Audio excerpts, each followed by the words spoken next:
We live? Seems like it. Welcome to another episode of Musically Zone Talks Boxing. This episode comes to you by way of HW Wicks. Their motto is, relax and enjoy. We also come to you by way of the Block family, which started on Marlowe's Corner. We just keeping it going. Because, shoot, that's what we doing. We keeping it going. And also by the Track Type, who produces most of all of our tracks. So if you know somebody that sings or likes to drop fire to some tight tracks, connect them to us over here at Musically Zone Talks Boxing, and we'll get them hooked up with the Track Types. For sure. Now that we done said and got that out the way. Oh, wait, I know I'm supposed to be. Yeah, now that we done said that, I don't need him up there. Go ahead and get it together real quick. There we go. Put the goat up. Man. So, we done got that up good and pretty light. Good and purty light. Once you get it up and going, go have good all up and purty light. Guess who coming tonight? Satchmo. Who that you say? Satchmo. You mean Louis Armstrong? Y'all call him Louis, but I know him by Satchmo. All right then. That is not the one I'm looking for. Shoo-doo-doo-doo-doo-doo-doo. La-da-da-da-da. La-da-da-da-da. Do-do-do. That's not the one either. Where the hell? Okay, there it is. Okay. Let's get it started.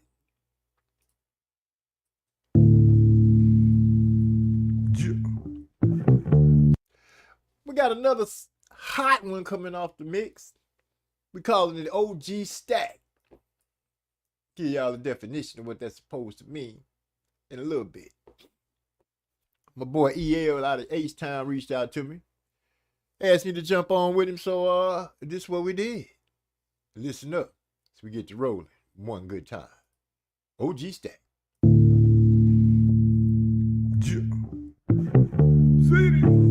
Rebel DJ Cleve on the beat. OG Stack.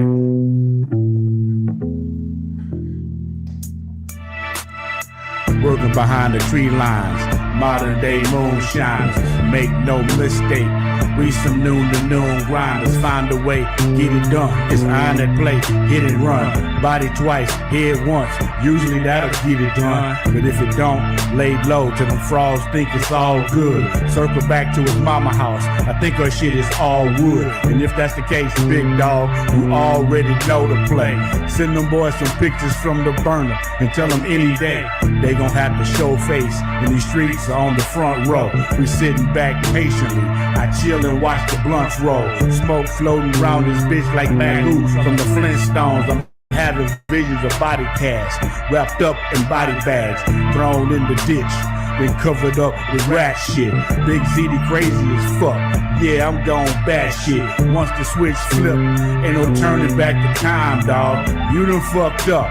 This is no longer just rhymes, dog. I want your breath to stop. I want your chest to pop. I wanna see your bitch ass niggas running off they block. We taking over now. You'll never get this back. To everybody listening, we is OG Stack. Yeah, I heard some rah-rah when I stepped out, but now I'm here, dead silent. Who y'all talking about? It must have shook you when I came through. Stood here among you to show you what you can't do. Fact is, I've been doing this longer than you have had the breath of life. So listen close to what I say, cause I won't speak it twice. I hit the block to stack some paper, hit the kitchen, made some paper, hit the club where they strip down to make some paper. I'm well aware of what your status like. If you a killer and I'm deaf, then what your status like? ZD call me MZ, make it hard to breathe, knowing when I speak on mics I snatch the souls of enemies. OG Stack.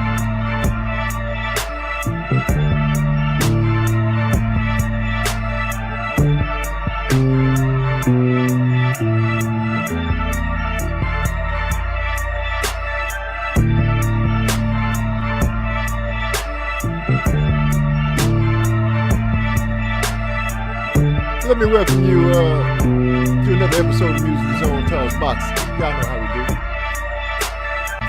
We got this little hot track playing in the background. Came through by the way of my boy EA, El Dolo, calling OG Stack. I was running a little late tonight. Y'all know how it is. Sometimes the baby get me under control.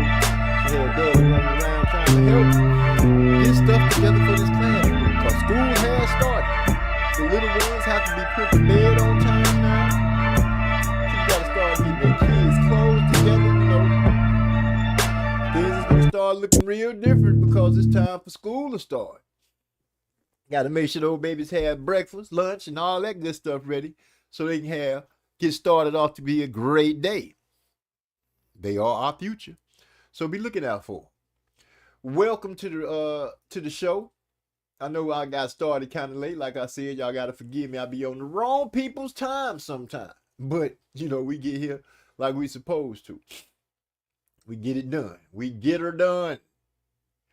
Now, I see my co-host got a little smart on us. He decided we're going to go ahead and go after Jaron for not wanting to stand up and fight certain people.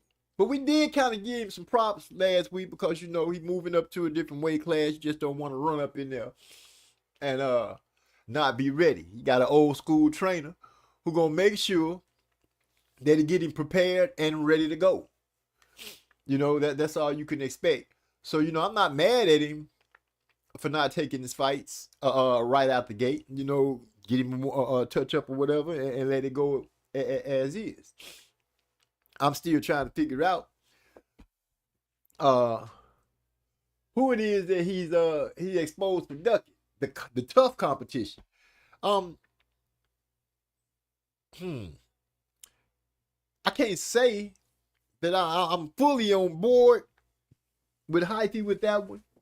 Because I can't say he really ducking. Like I said, he's moving up. Things to change. The man probably having problems making the weight, so he moving up. But before he just jump out there, he want to get a nice little touch before it goes that way. But look at that. This just coming across my screen. Tank charges have been dropped. Now, you know, people are going to start saying he's going to fight Lamont Roach. Lamont Roach been on like a campaign, as far as I'm concerned, since the fight. Talking about if they had it counted as a knockdown, he would have won the fight. But we have no way of knowing that. For the simple reason, if Tank had been made aware that he was losing, do you think he wouldn't have stepped on the gas a little bit? And I'm not going to try to fool myself or fool anybody else. But from what I saw when Tank took the knee, he got up and he started taking control of that round. I do not agree with Roach with the idea that if they had accounted it as a knockdown, he would have won the fight. I don't see that. Close, yes. But let's go ahead and think of all the things that were said. Lamont Roach said Tank wasn't really on 100% on point, and he should be ready because the streets is talking. Well, if that wasn't an on point Tank, and you played that close to him, not saying that you should have the win because I don't believe that that's what should have happened. Fell up in the building, click, clack, tickety-tack, 9-11, my boy Rod Exton slid up in. He said, "What's up, my people? What's going on, man? I got a late start. Came in here a little late. Gonna try to cook up something, whip it together and get it put out on the tables before it get too late. You know, I know school is starting now. We got to, you know, for us that are parents of youngsters, I got to respect the time. I got to start figuring out a better time. I got to start making it on time myself. So we can have our fun and make sure everybody get where they need to be. But Rod X, I want you to listen up on what I'm saying real quick. Give me your idea. But as I was saying, you know, now that Tank's charges are so-called dropped, will he fight Lamont Roach? Like I said, Lamont Roach had been campaigning that he had beat Tank a lot of people say that they felt like he beat Tank too. I'm not one of those people. And I'm not one of those people that's going to subscribe to the fact to say, oh, because Tank took the knee, he should have lost the fight. No, because he got up and he started handling his business. If you think about it, in my opinion, the person that was landing the most telling shots throughout the fight was Tank. Now, I'm not saying Lamont didn't put in some good work. He did. He really did.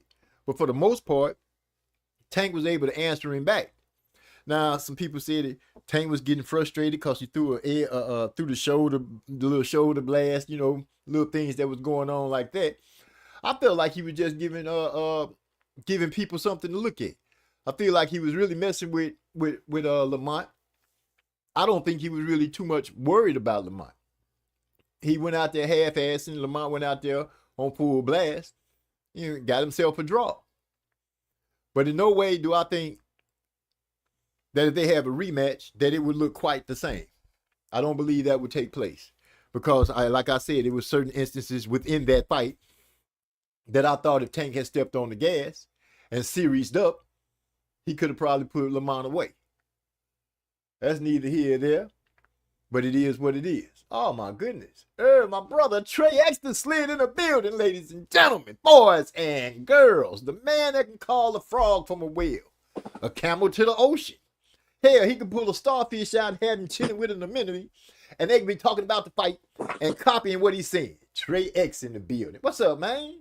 Salute was going down, man. Just over here full of this weed, ready to talk some boxing. Man, sure wish I could feel some bud, but I can't. But it is what it is. So, I bought something off the street for the first time in a few years the other day. Ooh, I was about to say, you from where? That don't even sound right. You know, we lucky out kind of guys and California kind of guys. A zip for $1 though, you can't. Oh, what? Oh, you couldn't pass that up. Some gas too. Oh, you couldn't pass that up. Hell no. Yeah, a good purchase. You know what I'm saying? Yeah, that sounds like a nice damn it, I can't even think of the word right now. A motherfucking bargain. Yeah, investment. Yeah, a nice investment. Player price. You know what I'm saying? Without a doubt. Without a doubt. Shit, player price. Hell, that's super player price. Yeah. Almost made me want to go out there and jump in the rodeo and roll that weight just for $1. $1 zip. Give me $1 zip. I ain't never. Many player partners that I got, I ain't never, ever even came close to something like that. I don't mean an actual dollar. $1 mean 100. Once again. Well, let me see.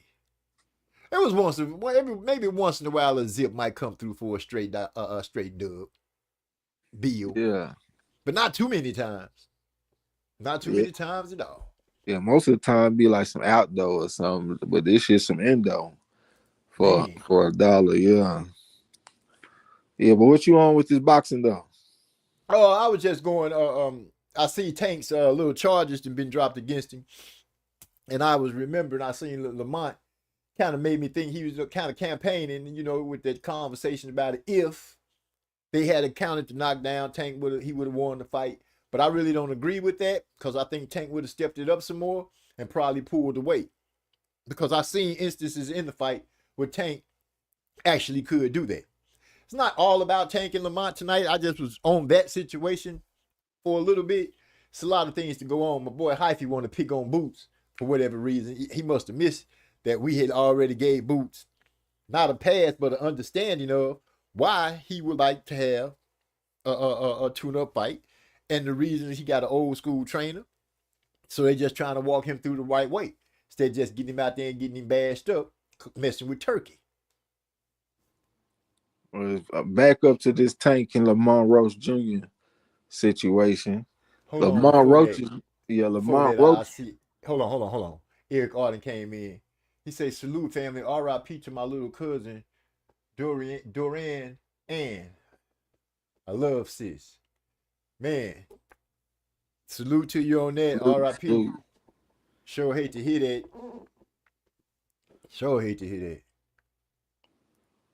Right, they say a lot of... Oh, go ahead, bro. You was about to say? Um, I was gonna say Lamont Rose Jr. is doing what he's supposed to do. Like, he didn't get the win, but his stock rose. You know what I'm saying? So he supposed to say he felt like he won a fight. So he for his upcoming fights. Like even if he don't fight Tank, like his stock rose going into whatever fight. Like if he was to go into a Shakur Stevenson fight or something, people would be interested in that shit. And then at the same time, he got some credible people saying they feel like he won. Even the artificial intelligence that scored the fight said it had Lamont Rose Jr. Winning 115 to 113. So, everybody say it was a close fight, whether you thought Tank won, because I thought Tank won the fight when I watched it, or if you had it a draw, or if you had it 115 to 113 for Roach. Everybody's saying it's a close fight.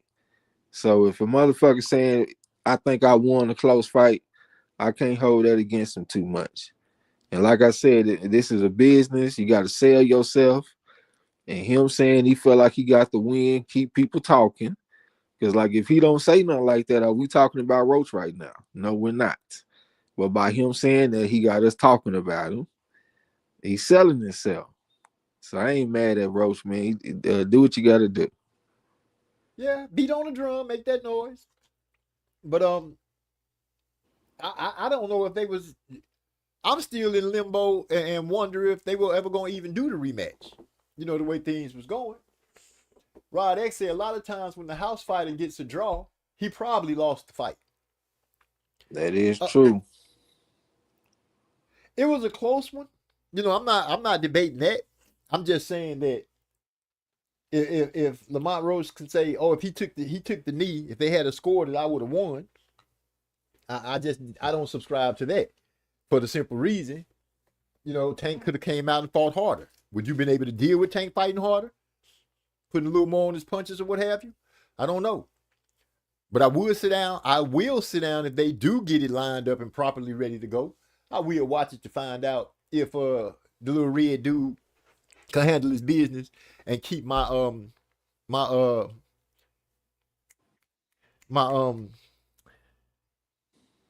dang, I just was about to say it and lost it again. Say y'all please read the post I just put in the Discord. Okay. What's going on, DeCane? Glad to see you around. AI Media Music. My fruition? No, that's not the word I'm looking for. It'll come to me. When I called it it will be Tank and Shakur last two standing. Intuition or something, nigga? It's gonna come to me. It's gonna come to me. I'm sitting here scrapping in my mind right now, trying to pull that word together. But as far as what you were talking about with Tank, if he would have fought harder, this is a man that's not known for finishing fights strong. He's known for having a gas tank that slows down coming down the stretch. That's why he adopted the style of where he wasn't throwing a lot of punches. He had the lowest punch output as far as all the championship level fighters or all the contenders. It was some stat that I saw. I can't remember exactly how it was worded, but he had a very low punch output. When he fought against Roach, he didn't fight like that. He went out there and fought closer to how he fought in his earlier fights, like against Galboa and shit like that. And so he using more energy. I don't know if he'll have the energy to step on the gas and try to get him out of there or whatever, because it seemed like he would have done that anyway. It was a close fight. You don't have to take a knockdown to step on the gas. It's a close fight. Step on the gas anyway. And he didn't have the energy to do that. So even if the referee would have took the point away, I don't know if that would have made him step on the gas. I don't see no evidence of that. So I think Roach got a good point. Tank did some bullshit that should have lost him a point, and it didn't happen. So he should say what he's saying. Fuck what Tank might have done if he would have. Fuck all of that. What happened is what happened, and the man took a knee in the fight. He did That do was that. that was supposed to be a point deduction. It was going to be a 2-point round if they would have counted that as a knockdown. Because if you get knocked, if you take a knee or get knocked down, they're going to automatically make it a 2-point round for the other guy, 10-8. Shit, that's a big deal. So yeah, he should be saying what he's saying. I feel you. So here's the post that he's chairman of the board over here. I'm chairman of Alabama over here. It says this straight up comedy in a recent interview, Boots said he sent Ramos and Boychuk an offer, but they were unavailable. Jesus Ramos has now posted this. Wrong Ramos. He sent my uncle Abel, who fights at 147, an offer to fight at 154. My uncle was available, but not for that BS offer with everything stacked against him. He played it smart by just saying Ramos, though. That man say Boots is putting out information and naming it with the wrong people, so it won't look too bad. Yeah, that is deceptive. Just throw that Ramos out there because everybody gonna automatically think Jesus Ramos. So yeah, that's some bullshit, man. I mean, I don't know, man. I can't talk too much about that type of shit. I really leave that to y'all, like as far as all that type of shit. I feel you. It is funny though, if you done brought up something, you talking about somebody. He said he agreed with Trey X 100% on this Roach and Tank BS. I feel you. I'm just, I was just giving my side of it. I didn't think it was gonna go down. It would go down like that. I would always think, like with open scoring, fighters have more knowledge of what's going on. If they win and losing, do they have to step on the gas? Do they need to slow down? Things like that when they have open scoring. But him taking the knee, by all rights, the referee, I don't know what he was thinking that he didn't go ahead and get the count. Even the referee outside the ring did start a count. But it is what it is. Who looking for the fade tonight? This is coming from Hyphy. I'm understanding. I'm not for sure if it's really 100 because it came from the Breakfast Club. But I'm understanding that Layla Ali has decided to decline the offer to fight Clarissa Shields. That's smart. I guess that 15 million wasn't strong enough to talk into stepping on out there, pad her pocket, put some money in that purse. She just went on and said, you know what? She got a lot of stuff going on. She got a TV show and all this kind of stuff, the little cooking show that she got going. So, I can understand where she coming from. And she got a boost in her social media status because I've been seeing a lot of posts about Layla Ali all over the place. I see her in the gym. I see her out and about and showing different outfits and all kind of different shit. So she done got a boost in the social media. So she might not can get that front end 15 million, but she gonna get some type of money off of it on the back end. Back end ain't gonna come in for sure. Yeah. That back end gonna come in for sure. Cause nobody. That's a great point you just made. You've been seeing a lot of posts about her and things like that, and she has got a boost to her social media presence because nobody was talking about Layla. Exactly. Nobody was talking about. So if she had to thank Clarissa for anything, thank her for the fact that she done brought some eyes to look at you again and see how that and get people back up on you. But keep your ass out the ring. And we get to keep the Ali name pristine. I mean, we know Ali for being the GOAT. You know what I'm saying? The greatest. His daughter, she retired undefeated. She didn't have the greatest competition, but she beat people like Christy Martin and shit like that, even though she was twice her size. But she still was undefeated, so the name is still pristine and gleaming. So keep it clean. And just get you a little back end money out this social media shit. I like it. And she ain't got to get the brakes beat off of her too. You know what I'm saying? Because that's what we're going to have. I was thinking she was going to get beat up. I ain't going to even lie to you. I'm thinking old Clarissa was going to beat up real good too. Probably stop her. There's a good chance that she could have did that. My boy, AI Me Some Music say, Layla don't want smoke. After all that, I would knock you out, talk. Man. Well, think of it like this. You know, she's made a good move. The hype was great. It had the boxing world talking. Are they gonna fight? Are they not gonna fight? You gonna give Layla a year to get herself together? 15 million floating around, and all of a sudden the 15 million is in the air. It played out like a good soap opera. It played out like a good soap opera, and Layla, you know, you can't say nothing about it. Oh, she's scared to fight. No, the lady made a good decision. She in her 40s, right? Yeah, I think so. Been out the ring. She had children. Yeah, she looked like she in shape, but she done told you herself she not in fighting shape. She's in shape, but not fighting shape. I think she made the right decision. Go ahead and say forget all about that. My boy Hyphy say Breakfast Club is not a credible source. Put some more grams on the scale, and we can catch that fade. 20 million. Boy, stop it. Stop it. She doing just what she needs to do. Stay pretty. Don't worry about getting cut, punched in the eye, blacked out. Let that Ali name stay prestigious.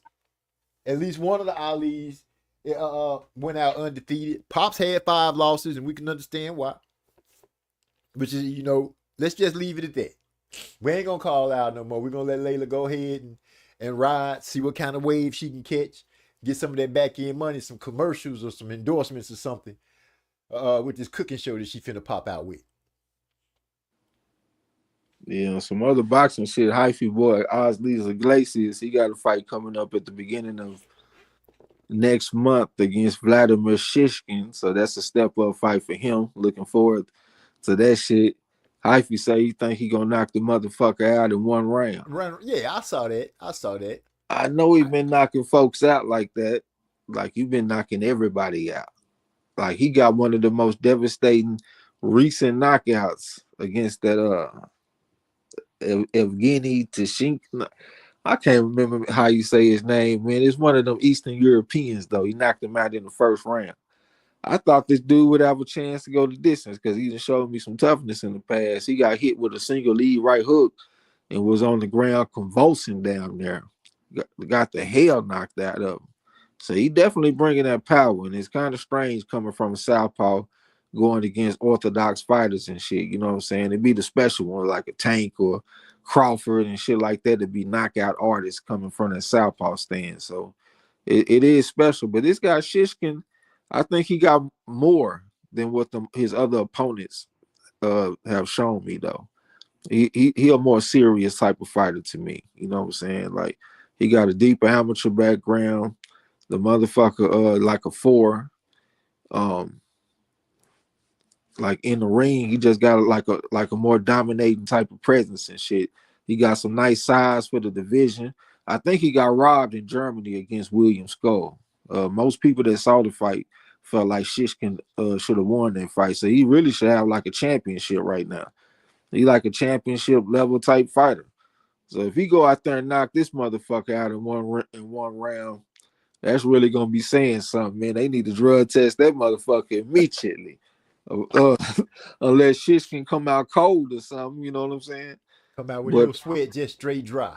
Yeah, this should go some rounds. If he gonna knock him out, I'm thinking like round 7 through 9. I don't think this should be no early knockout. I mean, it's possible.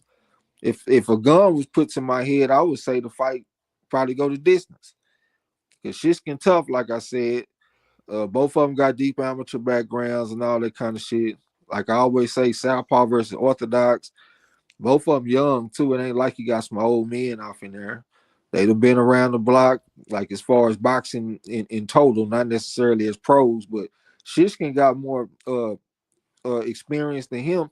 And plus, most of the time I see in boxing, when you have a step-up fight, it don't go along the same pattern as your other fights. So if you've been knocking motherfuckers out and then they put you in that step-up fight, that fight don't go like the other fights went. That fight will be like you go the distance or something like that. You know what I'm saying? So I'm very interested for that shit.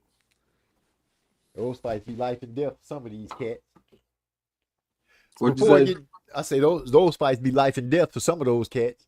Oh, hell yeah. Just like I told y'all a few weeks ago, that youngster, I can't remember his fucking name. He fought Christopher Rios though, and I was saying like, damn, why they putting him off in there with Rios?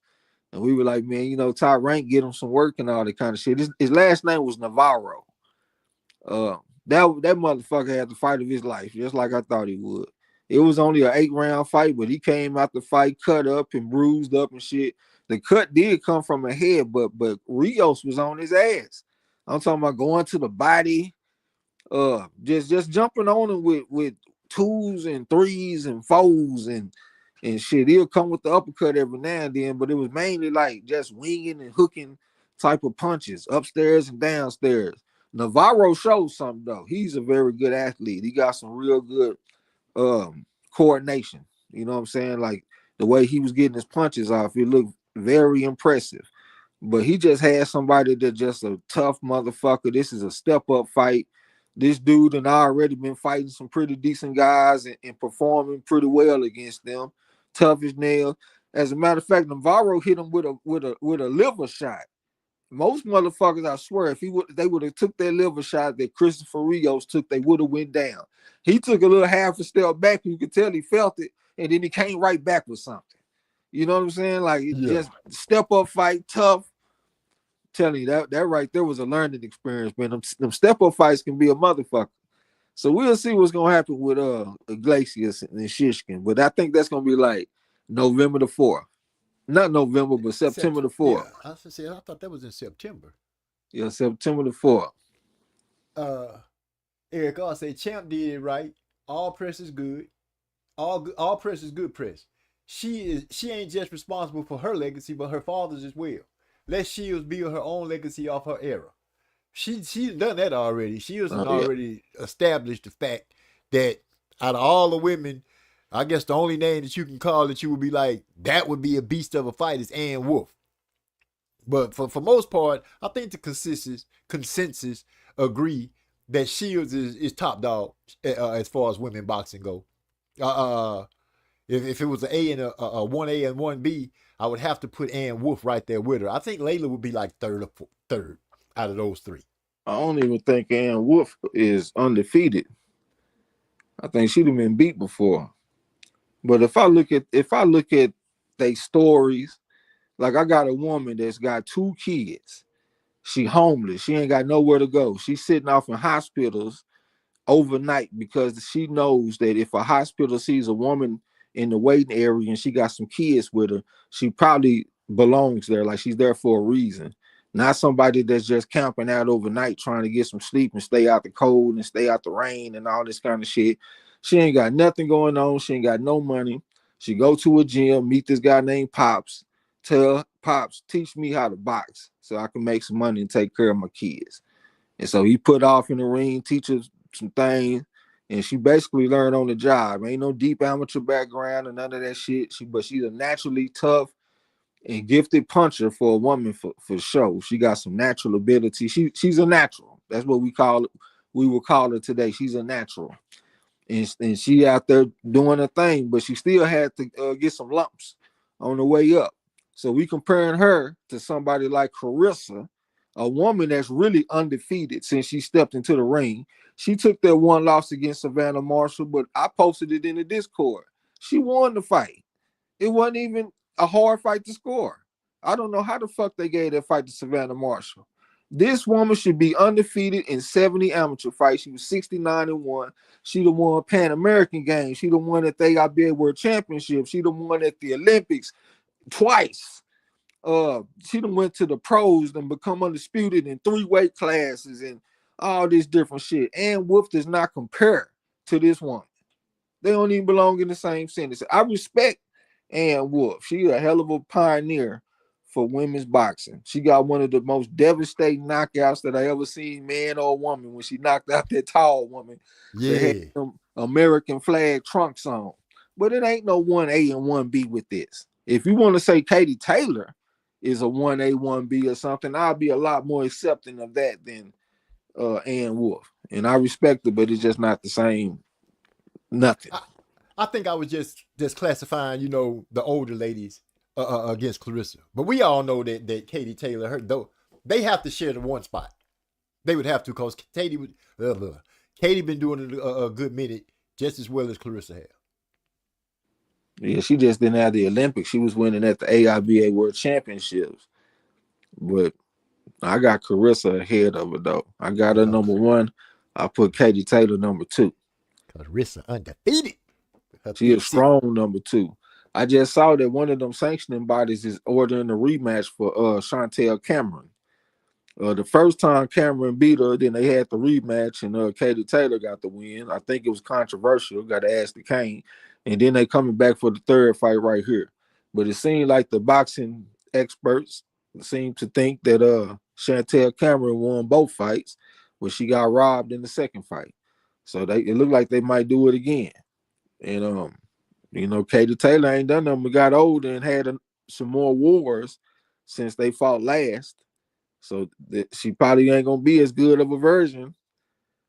She probably gonna get beat by Chantel Cameron.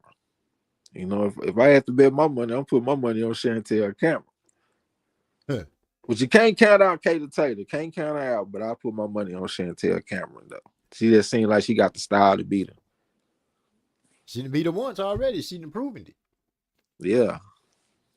My boy Hyphy say Trey talking about the same Iglesias that broke Morel's jaw back in Cuba.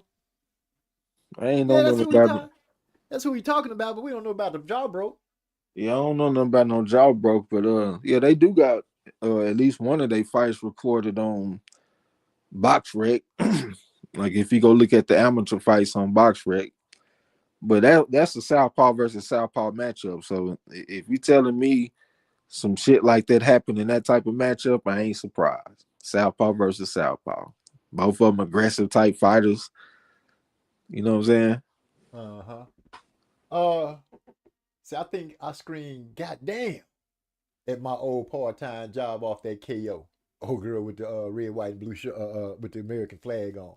Yeah. Boy, DeCane said most people rate Ann Wolf so highly just because of that one highlight. Most cats, I guess that's doubt, and really don't know shit about women's boxing. Hyphy say Chantel is my fighter, but she didn't win that second fade respectfully. And my boy DeCane said I had Katie winning the second. Cameron fought pretty clearly.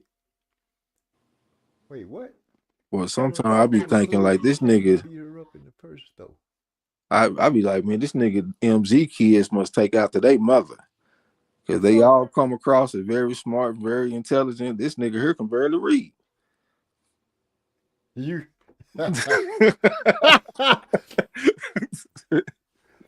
This nigga can hardly read. Like, he can barely pass the minimum skills basic assessment test at Eastside High. I bet you when it's time to step up in front of those crackers and show intelligence, that's what I do. Nah, I know you smart. I like that. I like that song that you played the other day. That's probably one of my favorite MZ verses right there.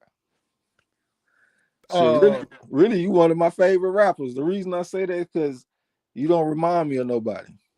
Like I can't like when I hear shit, my mind matches shit up. So like when I hear something, like even like some of the beats or something that you might play, like I can hear other shit in that, like or maybe other shit that people then use or something, like different sounds and or different instruments or whatever the case may be.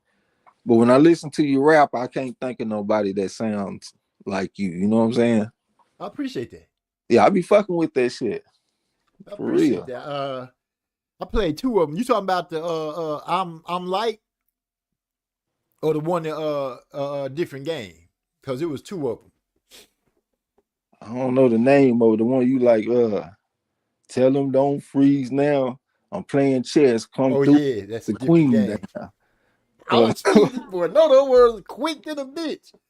That's why I fuck with you, because you hear those words and be like, oh yeah, that one made sense. Yeah, knock the queen down.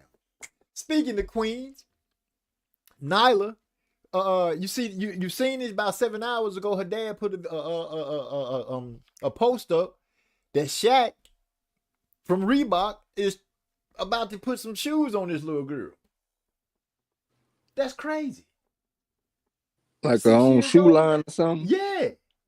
Yeah. She That's crazy. But she done got so good, man. You could see the leaps and bounds. That boy Hyphy said, how much did MZ pay to sign them birth certificate? Oh, wow. Really? That's how we going? That's how we going. Say, well, you got me, cause I'm over here thinking like the Kane say, that he felt like Chantel Cameron lost the rematch against Katie Taylor. I think that's what he was saying. We got to talking about some other shit because I was fucking with you. But it looked like Katie Taylor held in these rematches. That's kind of Sugar Ray Robinson-esque. Because, you know, Sugar Ray Robinson didn't lose a rematch until he was 40.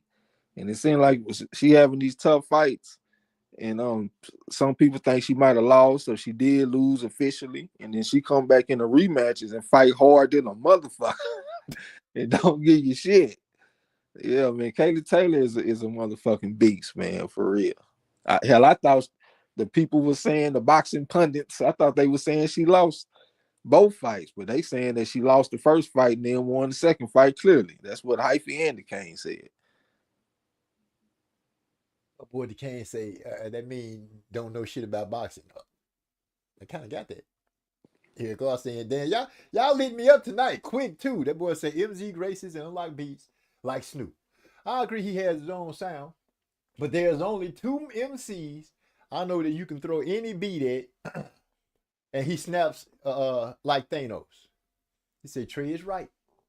Katie mixed up Pursoon and Chantel in rematches. Clarissa ran from Hannah and Savannah's boy, if you don't stop.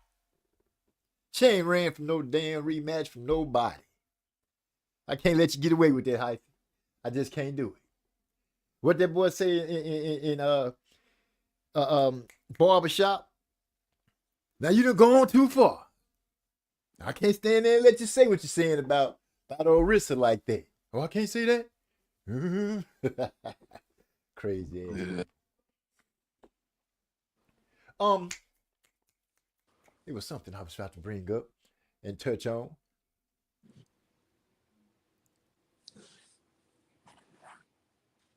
When I lose it at? I had it queued up to speak on and lost it. You say you've been sober, huh? Yeah, man. Yeah. It's been we should be at a month now. Yeah. We should be at a month now. It sounds like you need to smoke some so you can get your memory back. It's one thing forgetting names, nigga. You forgetting every goddamn thing tonight. Don't it seem like it? I can't remember the phrase or nothing. At least I can still remember my verses. That's what counts. I can still remember my verses. It was one part on the verse. Let me see what you said. You said, tell them don't freeze now. I'm playing chess. Come through and knock the queen down. Screwed up in Texas. Something about Texas. Screwed up in Houston. Screwed up in Houston. So now I sipped a little lean while. Meanwhile, my comp is missing like the name was June Town. Then you say something right there. What you say? Heaven on Earth. Heaven on Earth. Remember Chris was saying that in the movie Heaven on Earth? Heaven on Earth, looking for the little massage parlor. Nah, I don't even remember that shit. From Rush Hour. That's why I got the name June Tao from, because they was always I know June Tao. I was talking about that next little part where you said. Yeah, he was walking around in the streets. I think he had a chicken in his hand, looking for heaven on earth. Oh, okay. I don't remember that, but I was trying to understand what you said right there. Yeah, that's what I threw out there. Yeah. That boy Trey be knowing, I give it to you on that one. You say I listen to it, you prove it. Nah, I told you I like that shit. That shit went hard. I put the flames up in the chat. Oh yeah, I saw them. There's about 4 of them strong. I appreciate that. Anytime y'all do something, I always appreciate it. I'm soft like that. My kids been telling me I done took a couple of steps back. I'm not as hard as I used to be. Daddy, you done got what my oldest daughter said, you done got all sentimental now. So I'll punch you in your eye right now with that old sentimental stuff. Get on away from me with that. Yeah. So you done got soft. Yeah, that's what they trying to say, but I ain't soft at all. You got grandkids and shit now. That's what it's supposed to do. You know what? It do take a little edge off. Yeah. I'm Yeah, Paw now. I done seen that with my own dad. Cause he got grandkids now. You know, I ain't got no kids, man. I'm my dad's oldest. But one of my sisters, she old enough, and she got 2 kids. I got a niece and a nephew. And I that definitely done changed his ass a lot for sure. That nigga just be happy to go to his grandson football game and shit. Like he used to be like a pretty tough type of person. You know what I'm saying? He was in the military and shit. Get up at 5 in the morning and everything got to be your bed made up, your shoes in a row, everything organized. He was like one of them type of people, even though he was still a fun guy though. He do a lot of shit with my dad. But now that he got grandkids and shit, he just let the shoes be all mixed up.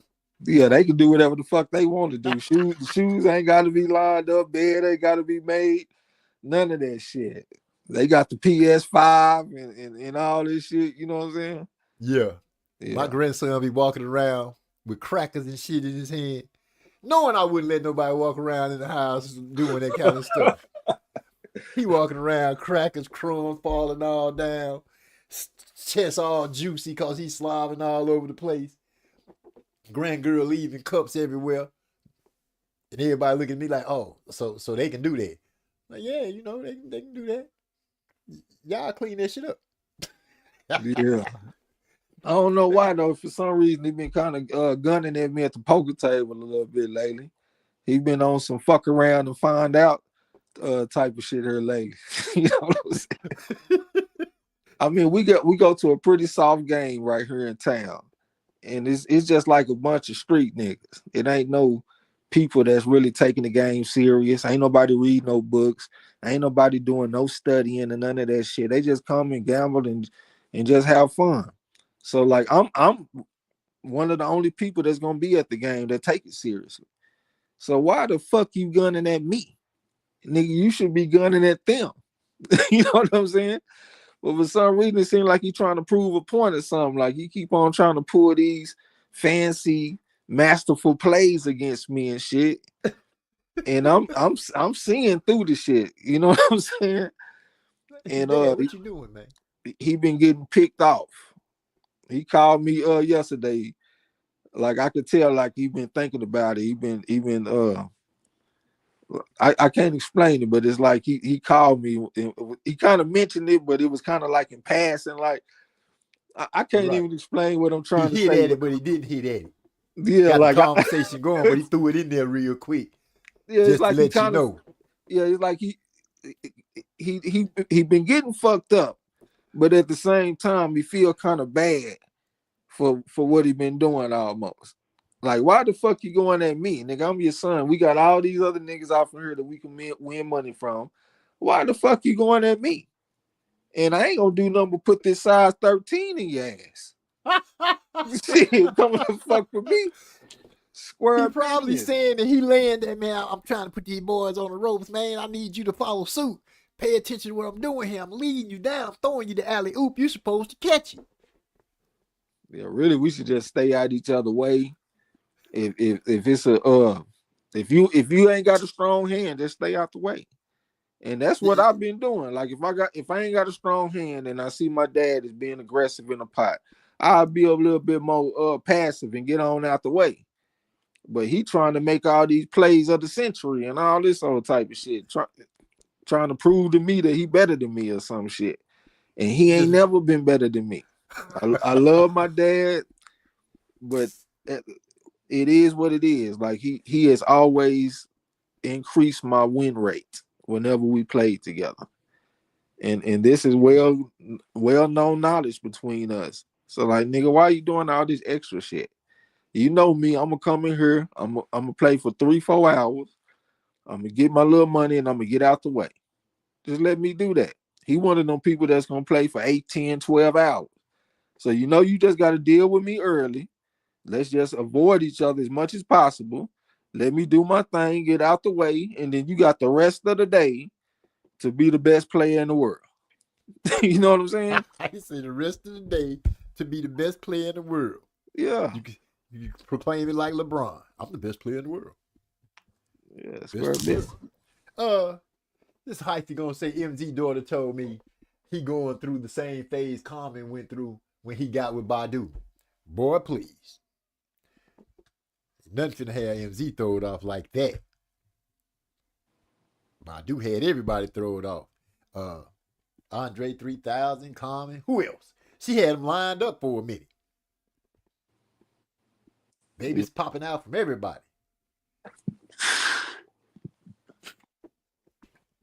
I think we got some pretty decent fights this weekend. Oh shit! I haven't really just combed through everything, but I glanced over it a little bit. We got some fights that's a little bit hard to call. Like this William Foster the third fight, he fighting that Yabu Koff or something like that. The guy that fought Oshaki Foster, he lost by unanimous decision. But him and William Foster the third, that's gonna be a hell of a fight. William Foster the third is one of them truth teller type of fighters. He got a win over Edwin De Los Santos. We had bet on that fight. He done beat Avery Sparrow in Philadelphia. It seemed like he was gonna fight Tevin Farmer or something like that. They didn't fight, I don't think. But he done fought several people that's pretty decent. He fought one of those Puerto Rican fighters that fight for top rank. I can't think of his name. The Southpaw guy. He lost to him by unanimous decision. We bet on that fight too. We had the Southpaw. But he a truth teller type fighter, man. If you ain't gonna come and be in shape, he gonna get on your ass. Cause that's what happened to De Los Santos. He got tired coming down the stretch, and he let William Foster the third hunt him down. I think they fight at like 135. This guy, William Foster the third, he 5'9.5" or some shit like that. Got like a 69.5-inch reach. So he got some pretty good size for the weight class. The guy that he fighting against, he like 5'5". He a small guy. Yeah, that's little. Yeah, but he's small, but he built strong though. You know what I'm saying? But it's gonna be a tough fight for Yabu Koff.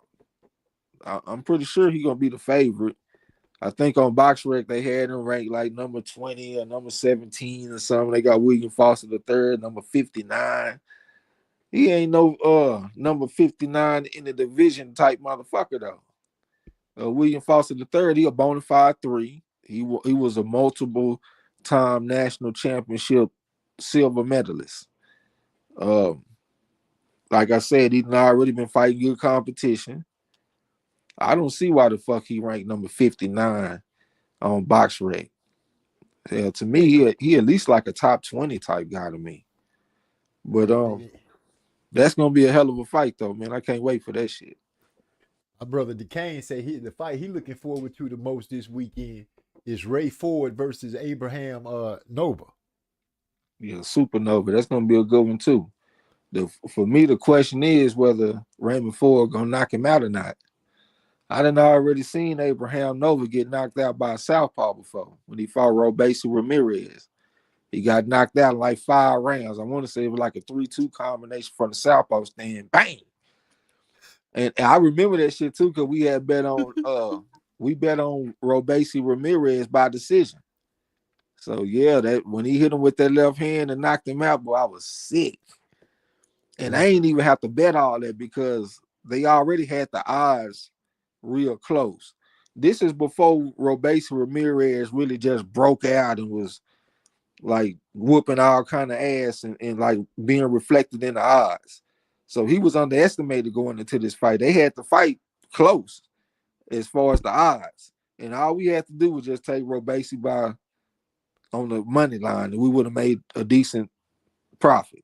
But I said, man, let's go for the decision. He went out there and knocked his ass out. So I done already seen him get knocked out by southpaw. I know Raymond Ford, he ain't really just a knockout artist, but he do got some pretty good power in his hands. I done bet his fights by decision several times, and they always have you at the edge of your seat. Because it don't never look like you're gonna get a comfortable win because he hitting these motherfuckers with some heat. Some of them be tough enough to go the distance. Some of them, you know, they be fucked up, but somehow they might go the distance. You know what I'm saying? Yeah. But yeah, Raymond Ford, he put some heat on you. So I'm trying to see if he can knock this guy out or not. That's the blonde hair guy, right? Well, gold. He got his hair colored and his beard colored, right? Yeah, his beard be colored gold and shit. Okay, He got the yeah, little puppet, not the that's him, puppet, but Eric. the mascot. That's him. He said I had to throw my knit hat away. Badu got too many bodies for me. I guess I'll see you next lifetime. I see you. That's a good one. That's a good one. Said go be a nigga. Nova would have fought Oshaki and Ray Ford, who have really been joined at each other after this year. Yeah. Shoot. My daughter hooked up that boy head, man. She just needs to learn how to cut now. I told her she gonna have to go ahead and get some clippers. I'll let her practice on me a little bit on the back and get it together so she can go ahead and make that extra money because he need a haircut too. Yeah. Who knows?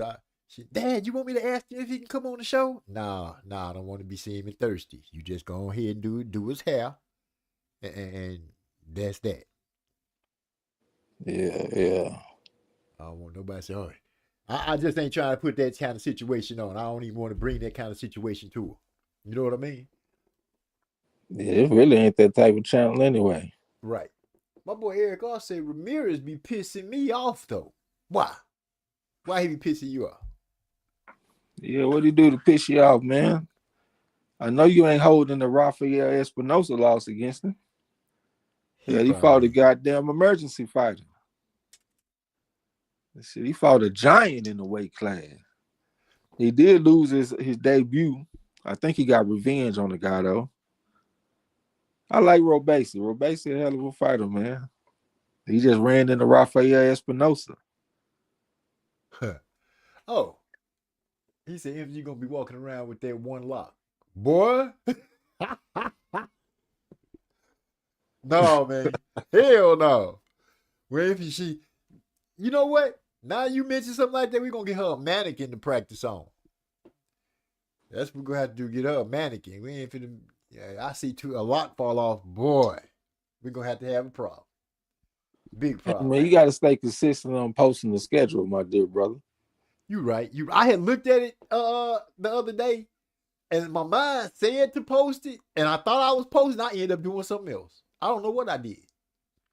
I've been kind of scatterbrained lately. You know, it's been a lot going on, but I see the light at the end of the tunnel. Things are looking up, so I'm in a lot better mood. Things will get better for me. He said if Foster did come through, I would have him talking all kind of ish about Shakur. They've been having internet beef all year too. Yeah, they have. He said he'd be on here having the man just talking crazy.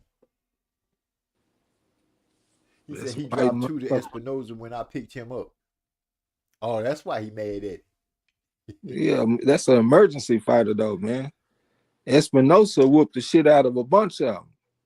I'm telling you right now, if Shushu Carrington fight Espinosa, I got Espinosa all day, every day. I think he'll whoop the shit out of Shushu Carrington.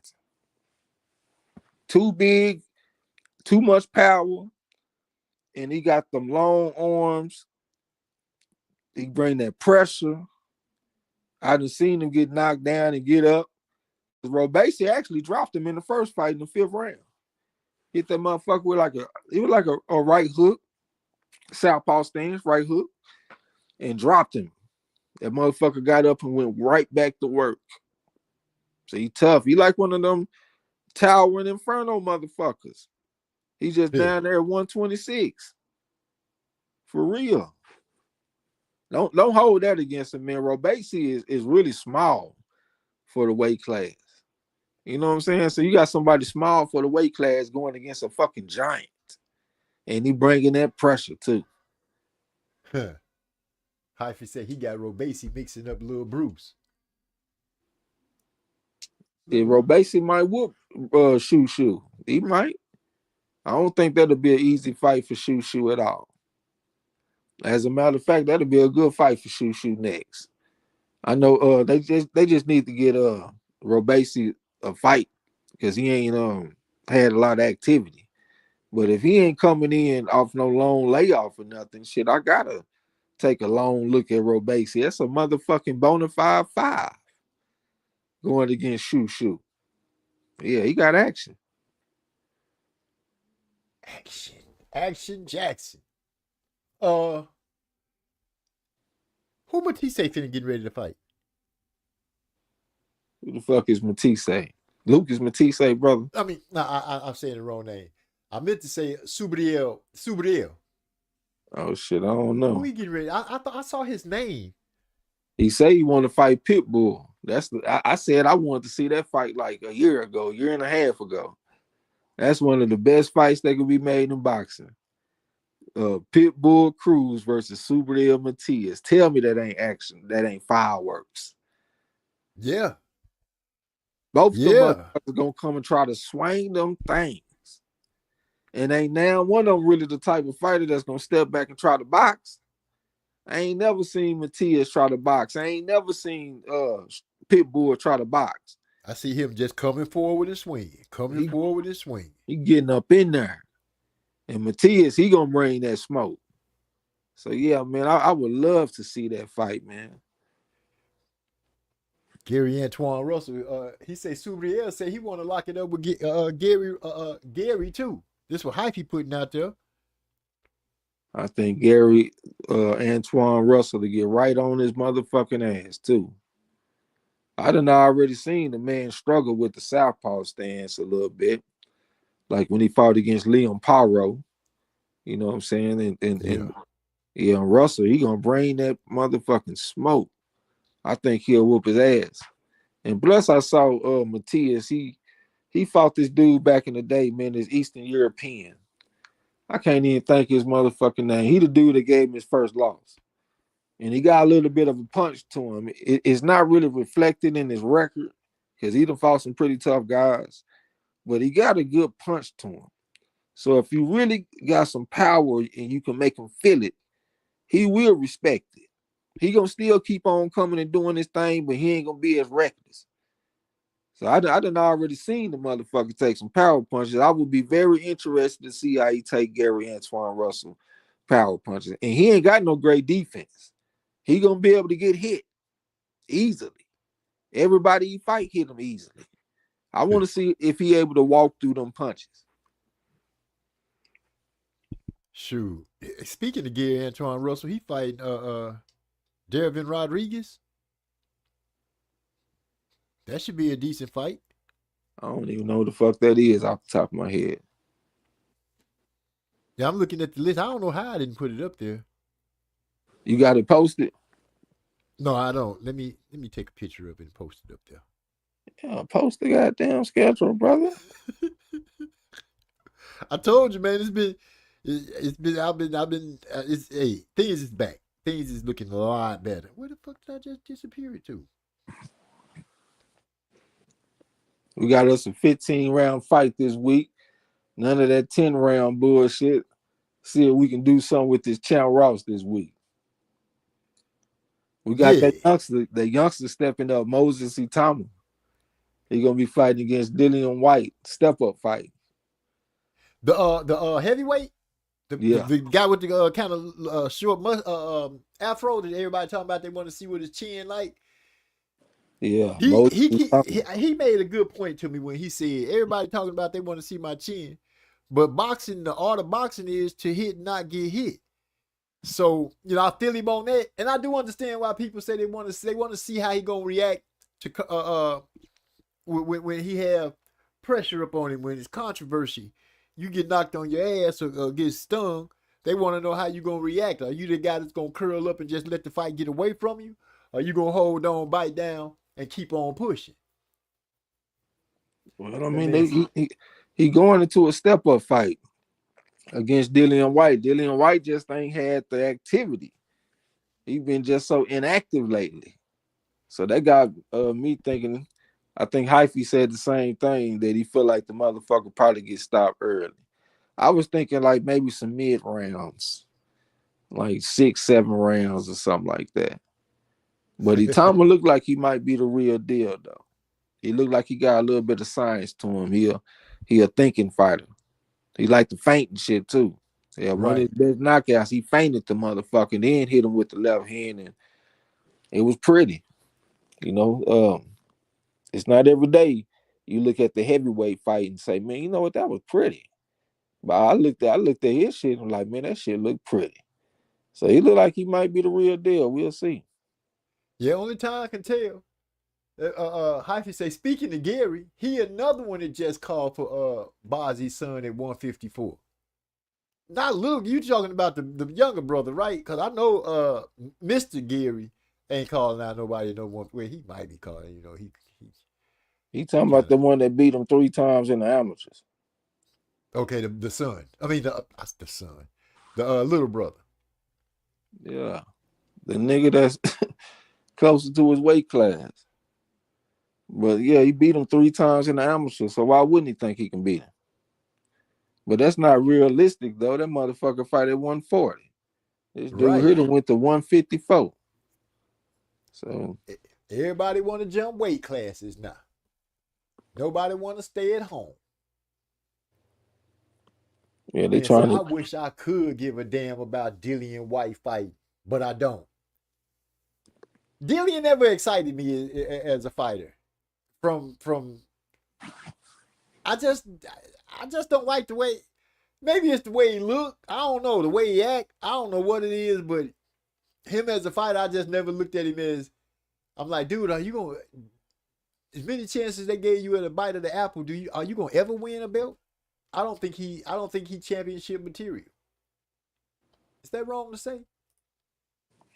I mean, this fight ain't even about Dillian White though. It's really just about he just a test for Moses Itama.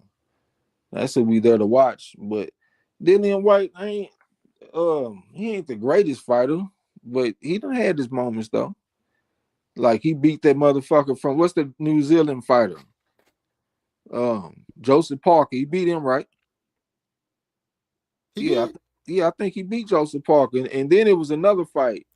He fought this dude. He was like from the Dominican Republic or some shit like that, but he had a deep amateur background.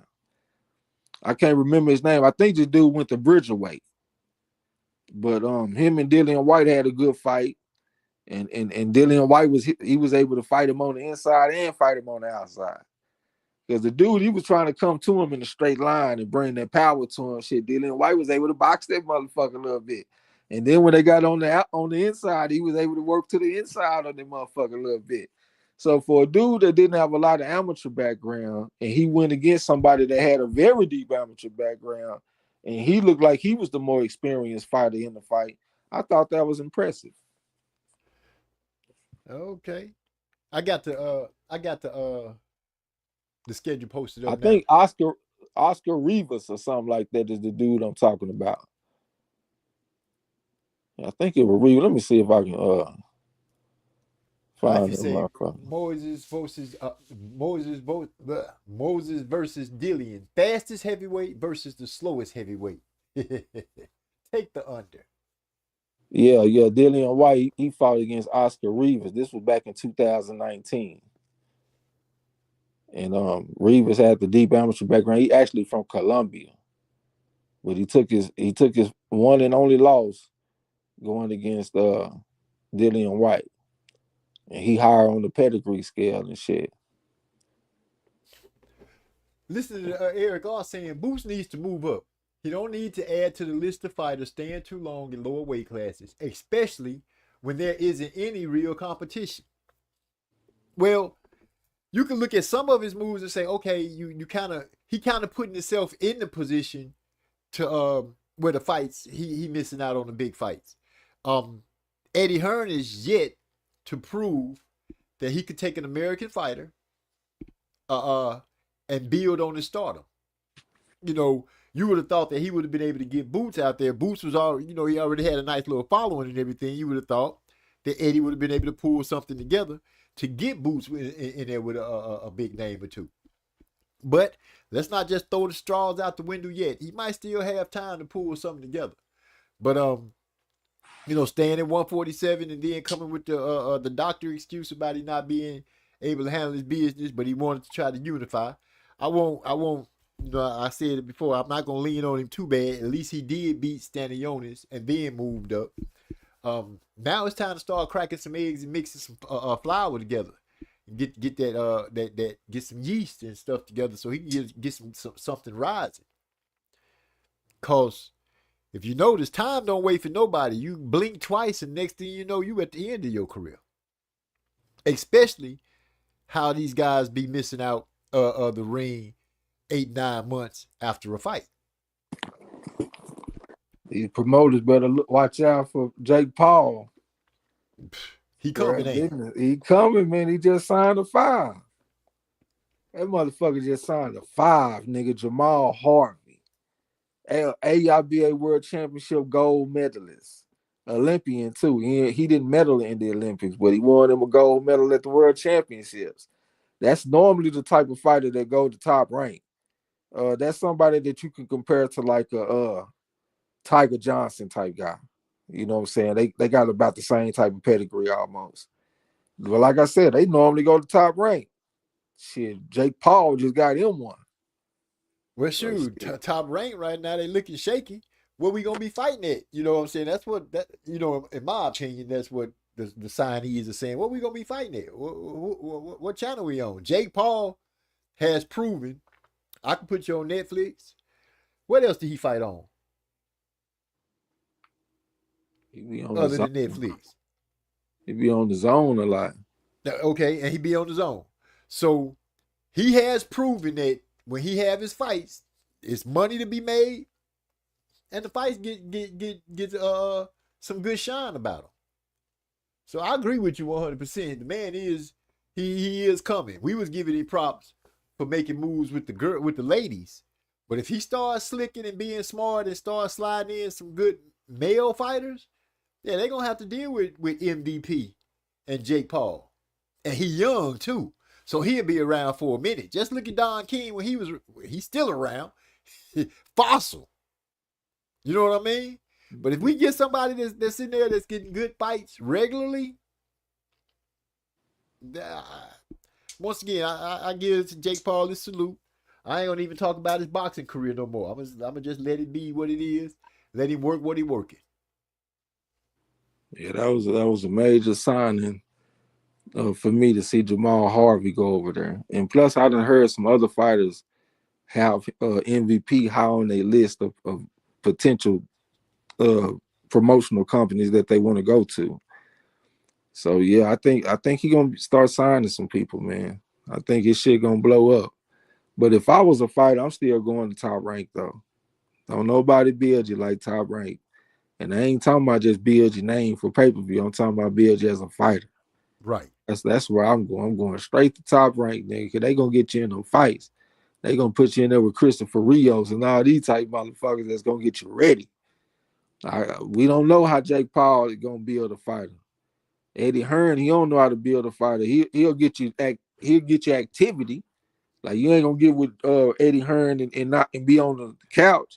He gonna get you in the fights, but they not necessarily the fights to make you better all the time though. But Top Rank, they gonna put you in the fights to make you better. So yeah, I'm still going to Top Rank. Yeah. It's a well-deserved experience.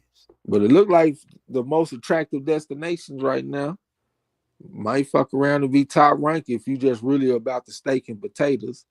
If you're about the flash, you might want to go to MVP. There's a lot of excitement over there and shit right now. And it seems like the fighters are being treated fairly and being paid, compensated like they supposed to. That's the important thing. If they're getting treated where they happy and they making their money, then shoot, you know the statement. If you having fun at work, then you're not working. Yeah. I don't know how true that could be for well, with some of those guys, I think it's quite true. So we got 147 is popping off. You got Devin at 147. You got Norman at 147.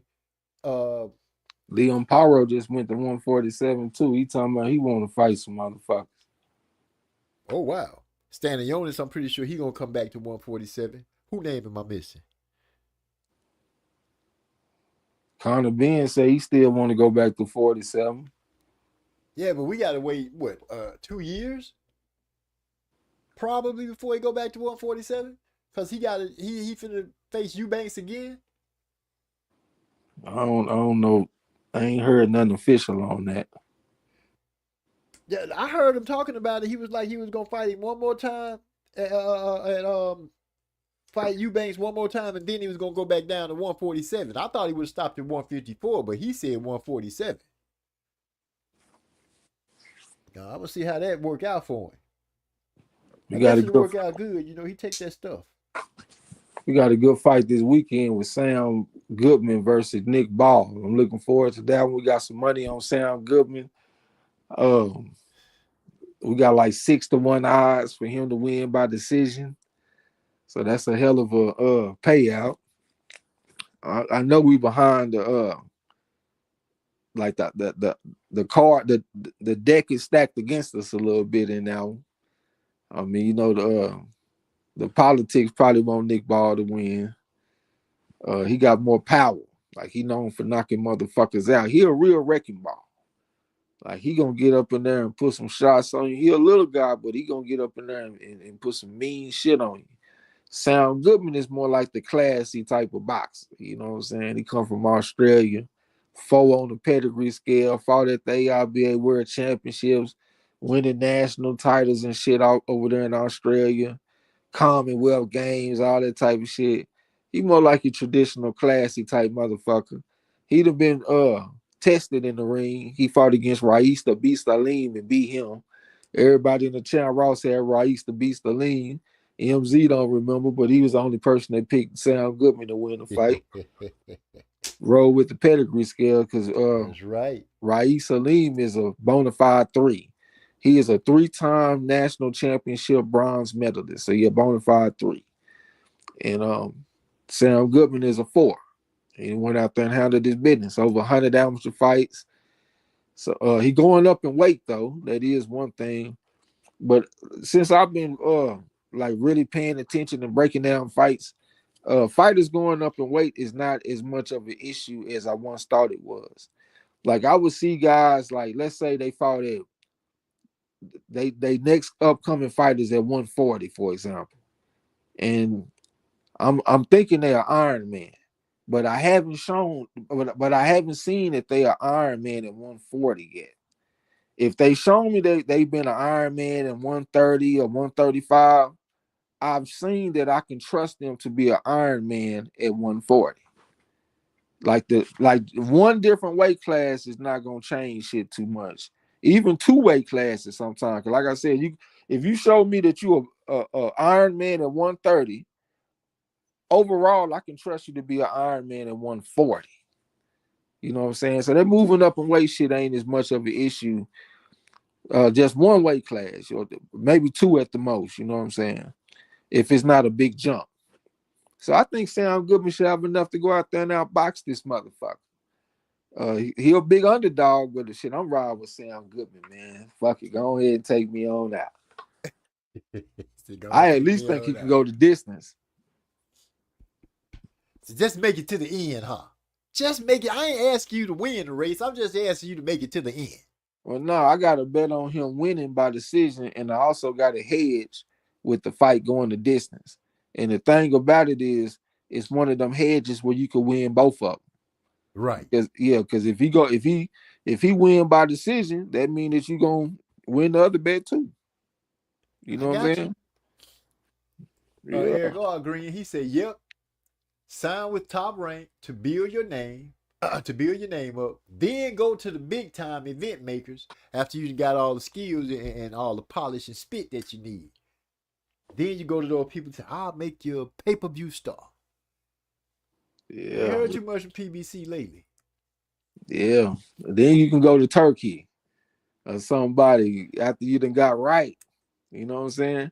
But I saw that I think I see a potential victim coming up on the Terrence Crawford card.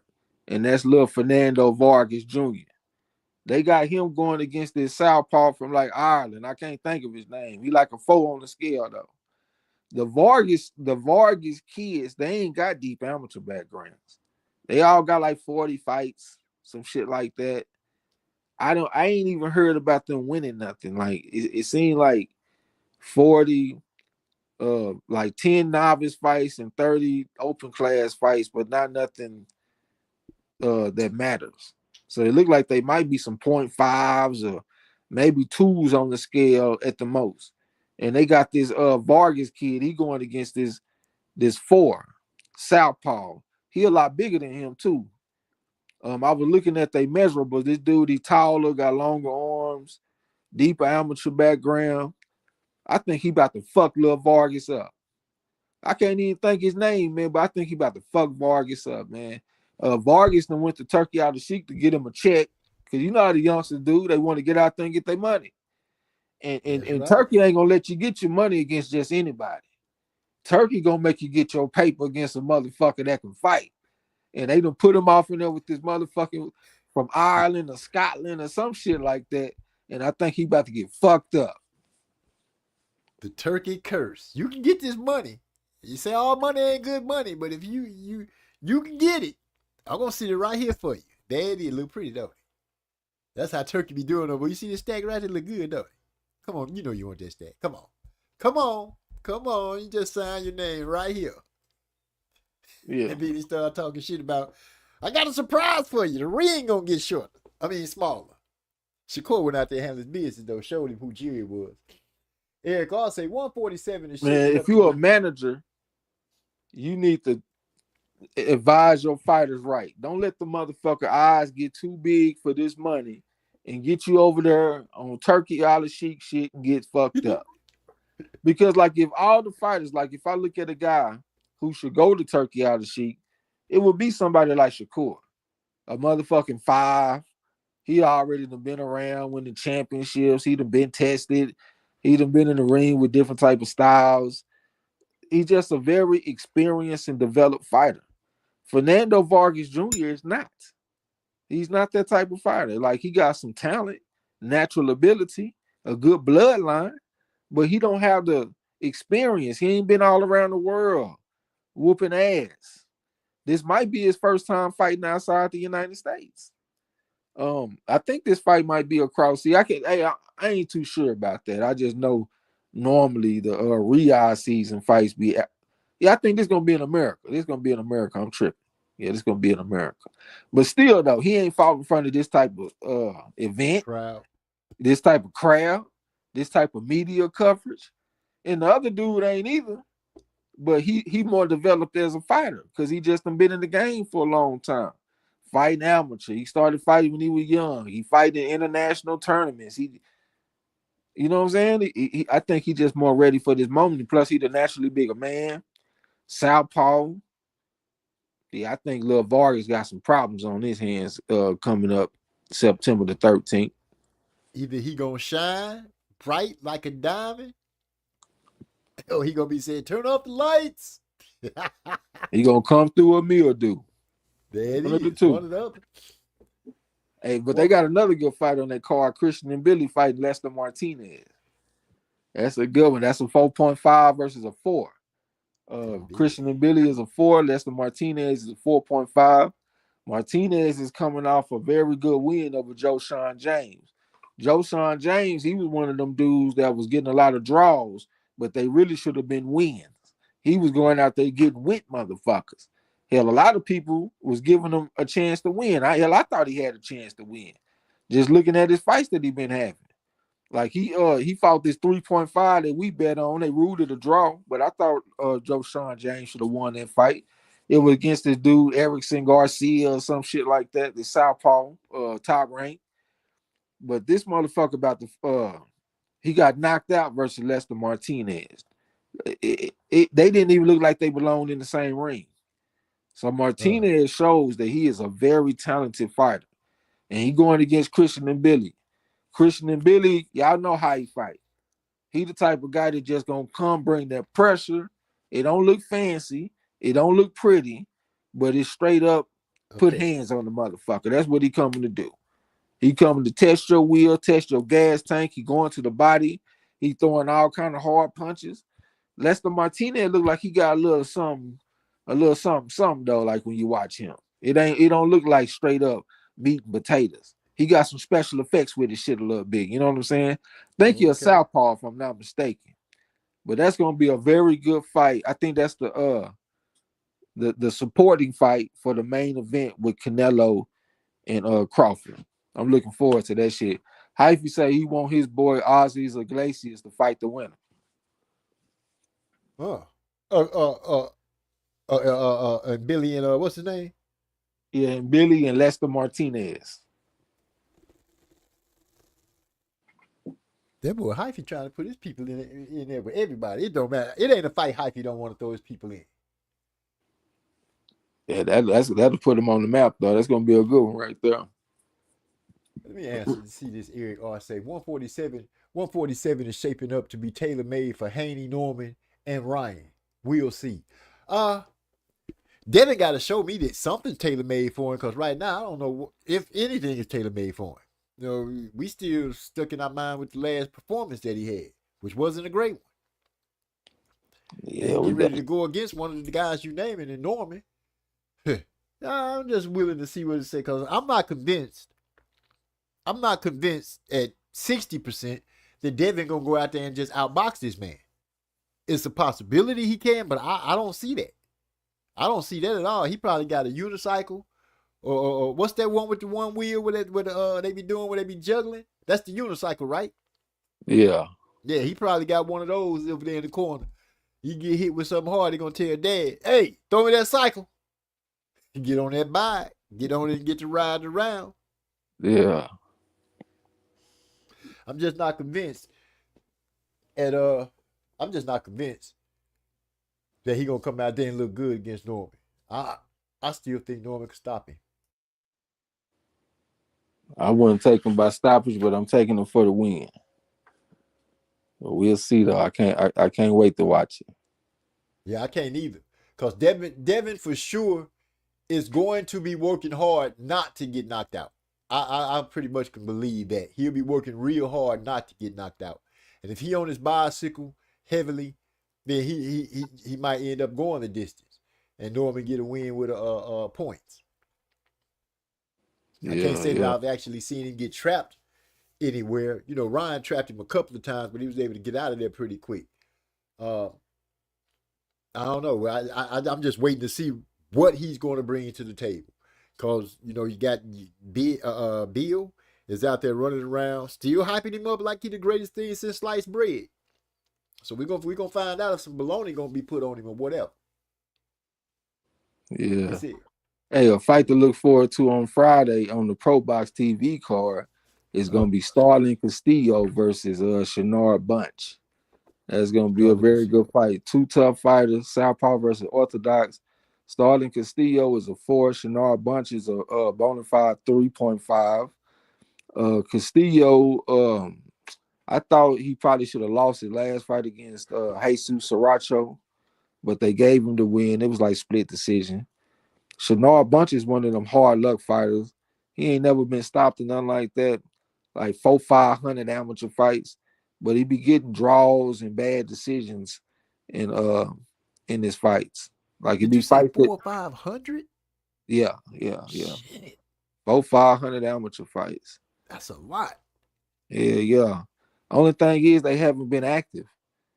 Castillo, by the time they fight, he gonna be out the ring for like a year. And Shenard Bunch, he gonna be out the ring for like 2 years. So both of them coming off layoffs. You got a year layoff and a 2-year layoff. But that's gonna be a very interesting fight, man. The Pro Box TV seems to bring out the best in fighters a lot. Like when they go to Pro Box, nigga, they go to fight. Yeah, and I'm be having expecting some good fights. Yeah, I'm expecting that to be a good one right there. Two Iron Men coming off layoffs. Need some traction, need some action. They're gonna probably go out there and give it their all. It's gonna be a good one. Here on that one. Champ Ross in the building. What's up, fellas? What's going on, Champ Ross? He say the Pro Box card is solid. Salute. What's going down, bro? I can't actually say that I've watched Pro Box and it not been good fights. All they fights be pretty much entertaining. Those boys be going out there to squabble. Yeah, for sure. And another good one too. Philip Ergovich and David Adelaide. That's gonna be a good fight right there. Interesting fight. The heavyweights. Heavyweights, man. Two guys that got some power. Y'all know how Philip Ergovich gonna knock the hell out you. He still got one of the most devastating knockouts that I ever seen in the Olympics when he knocked out Lenier Perro. He hit that motherfucker with one right hand. Man, it looked like he shot that motherfucker. Like he was out of there. He got that power. But he going against David Adelaide. The amateur backgrounds is you got a 3 or a 3.5, depending on how much stock you want to put into UK amateur boxing. Going against a 4.5, bona fide, I believe. So the pedigree favors Ergovich. David Adelaide, he got knocked out in one round, I want to say. No, it wasn't one round. Who the fuck did he fight? I think he fought Fabio Wardley, and Fabio Wardley knocked him out like 7 or some shit like that. But he got some ability, though. Like, since then, he done went out there and whooped a few asses. His last fight, I thought he was kind of getting outboxed by TKV, Jamie, so I can't remember that motherfucking name. They call him TKV, though.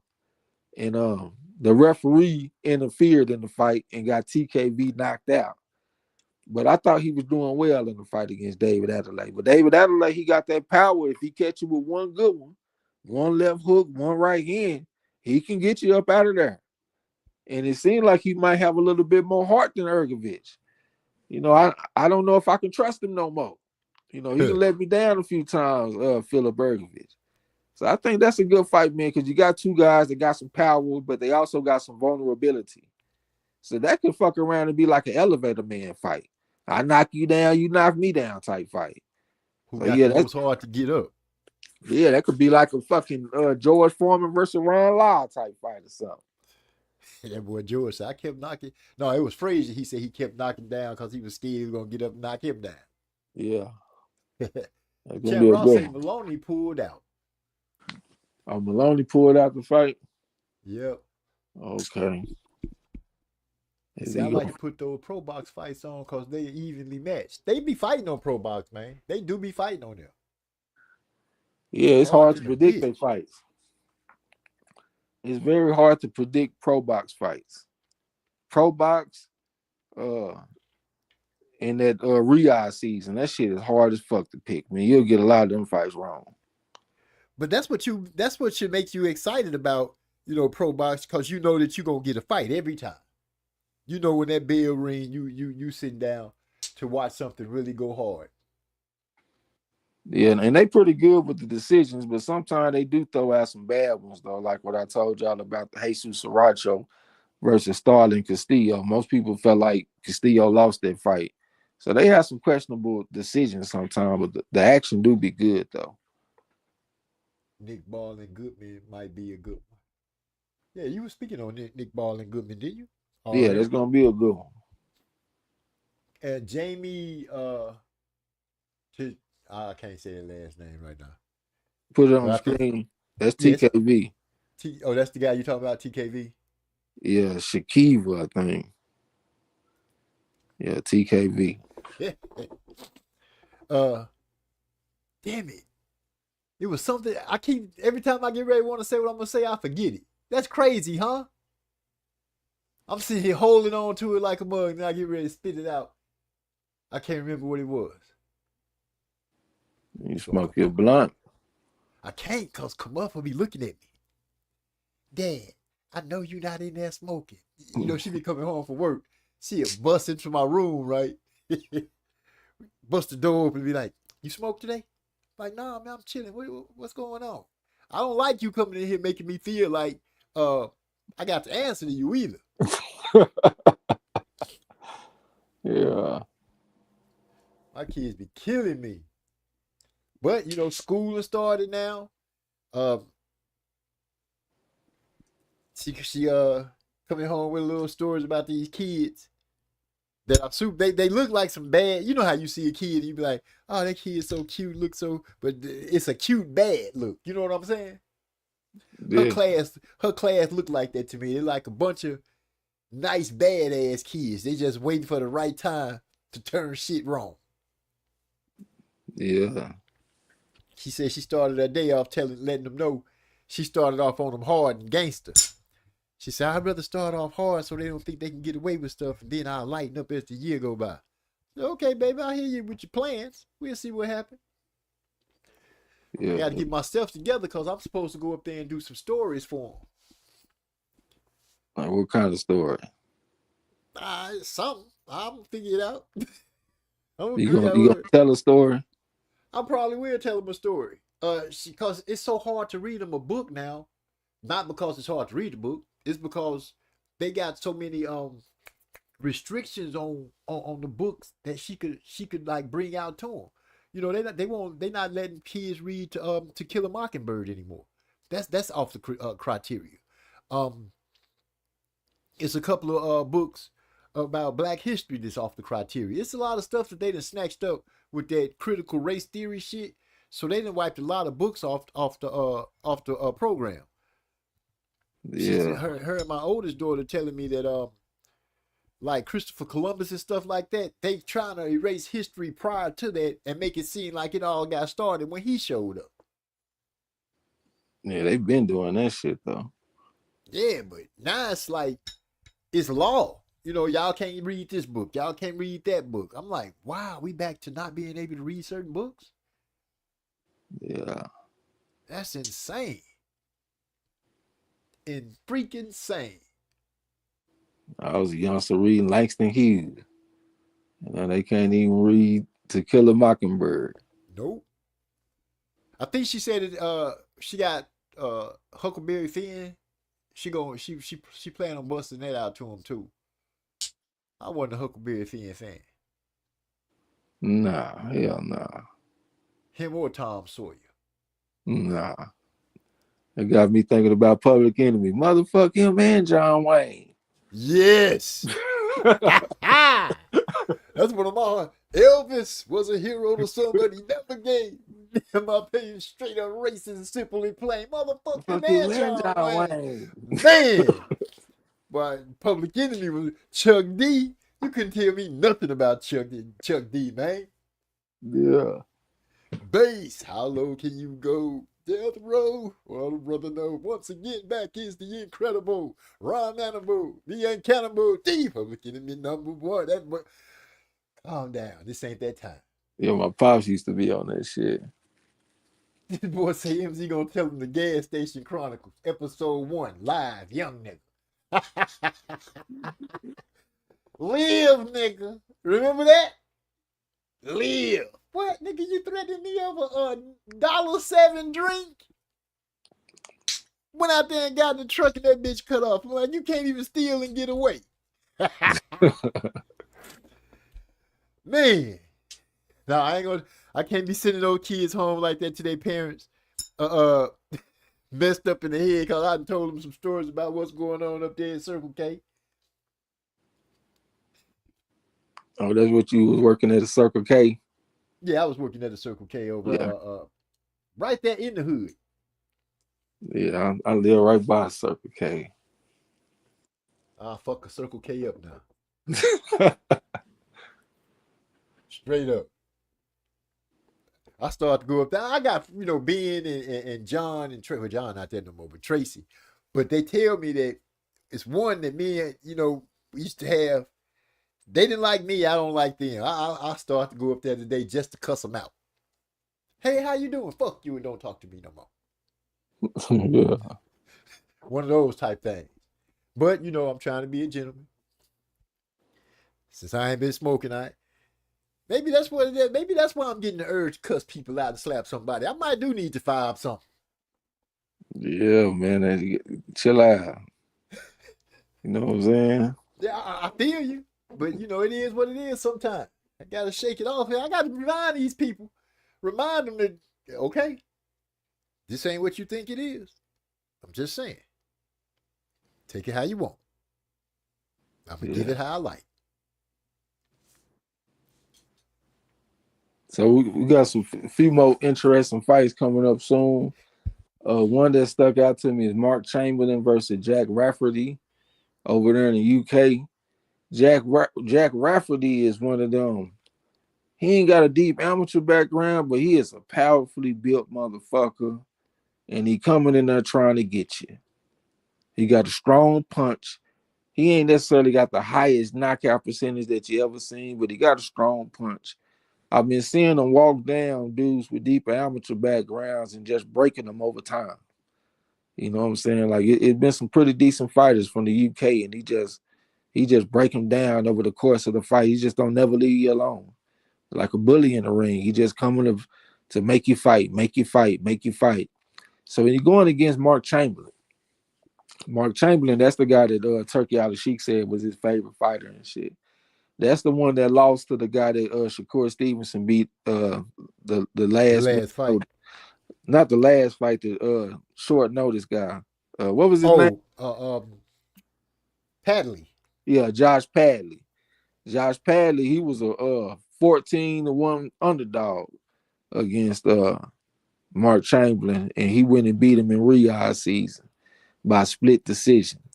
But Josh Padley, he a 3.5 though. He a national champion over there in the UK. So he ain't no slouch. Jack Rafferty, he ain't no 3.5. The furthest he got was the quarterfinals of the ABAs. So you could say he like a 2.5.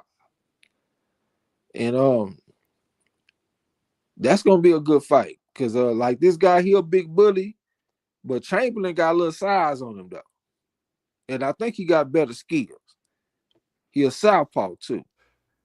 So when is this fight? I'm looking on the list. I cannot find their names nowhere. It's gonna be like next week. Oh, that's why I can't find their names. They ain't on there. Yeah, but that's gonna be a good one though. Jack Rafferty versus Mark Chamberlain. I can't wait for that shit. They got Chamberlain as almost a 4-1 favorite.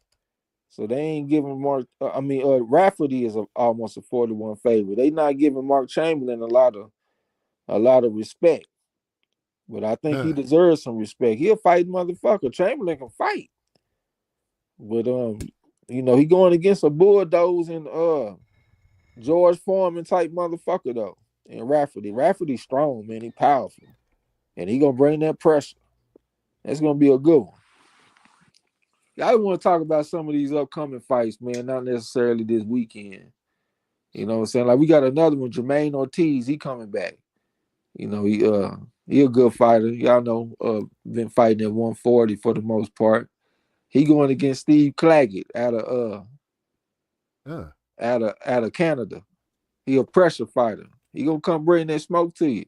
I think he fought Teofimo Lopez and gave him a little trouble in the fight. But he gonna come bring that pressure. He gonna come bring a fight to you. I can't wait to get his ass kicked. Yeah, let's see if Jermaine Ortiz can be the matador against the bull. He showed us some good boxing skills and shit, like when he fought against Teofimo Lopez. Lopez couldn't even really touch Jermaine Ortiz in the fight. You know, I think he could have been a little bit more aggressive and put a bigger impression on the judges. But he showed that he got some boxing skills, though. So let's see if he can put them skills together against Claggett and keep the bull off of him and box that motherfucker up. You know what I'm saying? Is that the fight where he got out of it? He was talking about, do he still got it? It might have been because a lot of people thought he lost that fight. I had several people hit me up talking about they felt like he lost. I can't wait till he get his ass whooped though. I ain't gonna even lie to you. I'm one of those people that just sitting in the cut saying, yeah, when your day comes, you better believe I'm gonna put something on it. Yeah. As soon as I see the name and I'm like, this the motherfucker right here that's gonna beat his ass. I'm going all in. I'm gonna tell y'all another fight to look out for.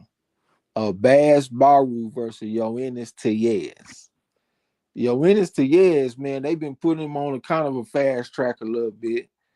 I think he over there with PBC. He be like Sergio Garcia and shit like that, knocking motherfuckers out. He from Cuba, if I'm not mistaken. Young guy, but you can tell he an old soul in the boxing ring. Like he just grew up with this shit. He probably went through that Cuban boxing school and all that type of shit. But he not the type of guy that want to hit, not get hit. He the type of dude that want to knock motherfuckers out. You know what I'm saying? But he going against a Baz Baru. And that's a motherfucking 4.5. He do got a loss to Jack Colkay, but Jack Colkay a 4.5. He was fighting Andrade and shit back in the amateurs. He was winning silvers and golds. So that's not a bad guy to take a split decision loss to. But Abaz Baru, he won a bronze at the AIBA World Championships, I think, and some more shit. Like, he done been around the block a few times. So they put him off in there with T.S. That's a motherfucking good fight. That's a good matchup. Baru ain't got the highest knockout percentage. I think he like close to 50%. But he know his way around the ring, though. He done been in the ring with a couple of decent guys. Same thing with T.S. They gonna fight like a motherfucker. But it's gonna be like a skillful type of fight, though. It ain't gonna be like rock'em sock'em robots. You're gonna see some skills in the ring. So that's a good one to look forward to right there. Baz Baru versus Yoenis T.S. Can't wait for that shit. Your boy Swift Garcia looking to make a return to the ring in October at the Barclays Center. They just haven't figured out who they're gonna pit him against yet. But the conversation is that he's supposed to be coming back after the Laura fiasco. I see Oscar Valdez supposed to be coming back too next month. A couple of guys coming back. Eric R say this is the type of fight Jermaine needs going forward. He said, no, I don't think it was. He said, no, I think Martinez was the guy that made Tio ass if he still got it. That or Nakatani, brother. Nakatani, that tall dude that made him say he don't want to fight no tall guys no more. As a matter of fact, he said that? Yeah, because like he had trouble with tall fighters. So like in the Olympics, he lost to this guy named Sofiane Oumiha from France. He just lost last week, as a matter of fact. It might have been on the Champ Ross. He had fought this veteran in a step up fight, and the veteran fucked around and beat him by unanimous decision. But that same guy, he beat Teofimo and put him out the Olympics, and he about 5'10". So Teofimo Lopez, he fight against Masayoshi Nakatani, and he about 5'11". And Nakatani was putting a jab and right hand on him, you know what I'm saying? He got a little range to him. And Teofimo couldn't get in there and knock him out like he wanted to. Going into the fight, I said, man, this right here gonna be the fight to bring him back down to earth. I promise to God. And the reason I said that was because of the Oumiha fight in the Olympics. Because it seemed like he had trouble with tall fighters. He went in there and got the win, but he didn't get the knockout. The other guy was winning some rounds. He won a close fight, like 7-5 type fight. He didn't get a chance to do his gainer because he'll knock a motherfucker out, then he'll do a gainer, like a backflip. He didn't get a chance to do none of that shit against Nakatani. After the fight, he said, man, you know what? I'm just gonna try to not fight tall guys no more. We're gonna fight guys that's closer to our size, closer to our height. Well, yeah, he definitely said that shit. That's weak. That sounds like some shit Canelo. So I don't want to fight guys that move and don't stand in front of me. Yeah. You just want somebody to stand there so you can punch on them. I've been thinking. I was saying, Canelo is giving the Mexican Monster a lot of drama, talking about he don't bring nothing but 25 pounds to the table. But I'm like, David Benavidez is out of any fighter at the moment right now, he's the one that solidifies your undisputed reign. You got a belt that he lost on the scale that you hurried up and petitioned for to fight a sparring partner or whatever to get that belt. But this man is still undefeated, and he was the one that was holding that green belt. So in my opinion, Canelo talking about he don't bring nothing to the table. Benavidez brings a lot to the table just for the fact that he is the champion that held that belt that no one beat him for, that you holding on to right now. Yeah, I don't even think Benavidez can make 168 no more. So I think that shit is out the way. I mean, at the end of the day, Canelo is one of the greatest Mexican fighters to ever live. He don't need Benavidez for his legacy. Would I like to have seen the fight? Of course. I think that he would have beat Canelo. Canelo probably know that too. It's a big emergency fighting motherfucker. Throwing all these punches, throwing fast punches too. That's what threw Andrade off. He said it's not that he throws so many punches, that he throws so many fast punches. Canelo know that he had trouble with that shit. But at the end of the day, he done put his work in. Canelo like 35, he about to turn 36. I don't think he need to be holding these belts hostage and holding the fight game hostage. But it is what it is. Like, he's a powerful player in the game, and he's been able to not fight the motherfucker. But I still can't discredit the work that he done put in, though, because like I said, he gonna go down in history as one of the greatest Mexican fighters to ever live. Yeah, he gonna do that because they wanted it that way anyway. You could recognize that when Floyd whooped him. Yeah. Another David another Vanderlei. another fight of note that's coming up is the rematch between Lewis Crocker and Patty Donovan. We got our money fucked off on that shit because Donovan was whooping his ass all over the place. And then he hit him he dropped him, and the dude got up. The referee really should have stopped the fight because the dude was getting the brakes beat off of. They got the fighting again. He and Donovan, Patty Donovan ended up hitting him after the bell and got disqualified. So they about to have a rematch. That fight right there, that started a bad run as far as the betting go too, because we just had so many fights where we were losing when we should have been winning. Like that fight right there, we supposed to win that fight. I remember when F.L. Jogba, he fought that motherfucker, the heavyweight, Martin Bacoli. Fought him on that Riyadh season and shit, went out there and got a draw. He Yeah. he should have won that fight. You know what I'm saying? Like we had a tough run. But also a decent fight is Naoya anyway versus Mirdjan Akhmadaliyev. That's a fight we've been wanting to see for a while. Akhmadaliyev from Uzbekistan got over 300 amateur fights. Uzbekistan, they come with them southpaws. You see a lot of good southpaws come out of that country, and they can fight. He like a 4 on the scale. Going against anyway a 4-2. He was like 75-6 or some shit like that. Fought at the AIBA World Championships twice. Bad motherfucker. We know how he is. But what concerns me about the fight is that I see a lot of Eastern Europeans, not named Usyk and a couple of other ones, that seem to shy away from power of their opponents. Like when I saw Lomachenko when he fought against Teofimo. Yeah, it looked like he was concerned with that power early on, didn't want to step to him. And he let that affect him in the fight. Anyway, is known for knocking motherfuckers through the wall. So I'm worried if Akhmadaliyev is gonna come fight early, or is he gonna try to hang, just kind of hang around early, let him spend some of his gas money and slow down, and then want to start fighting.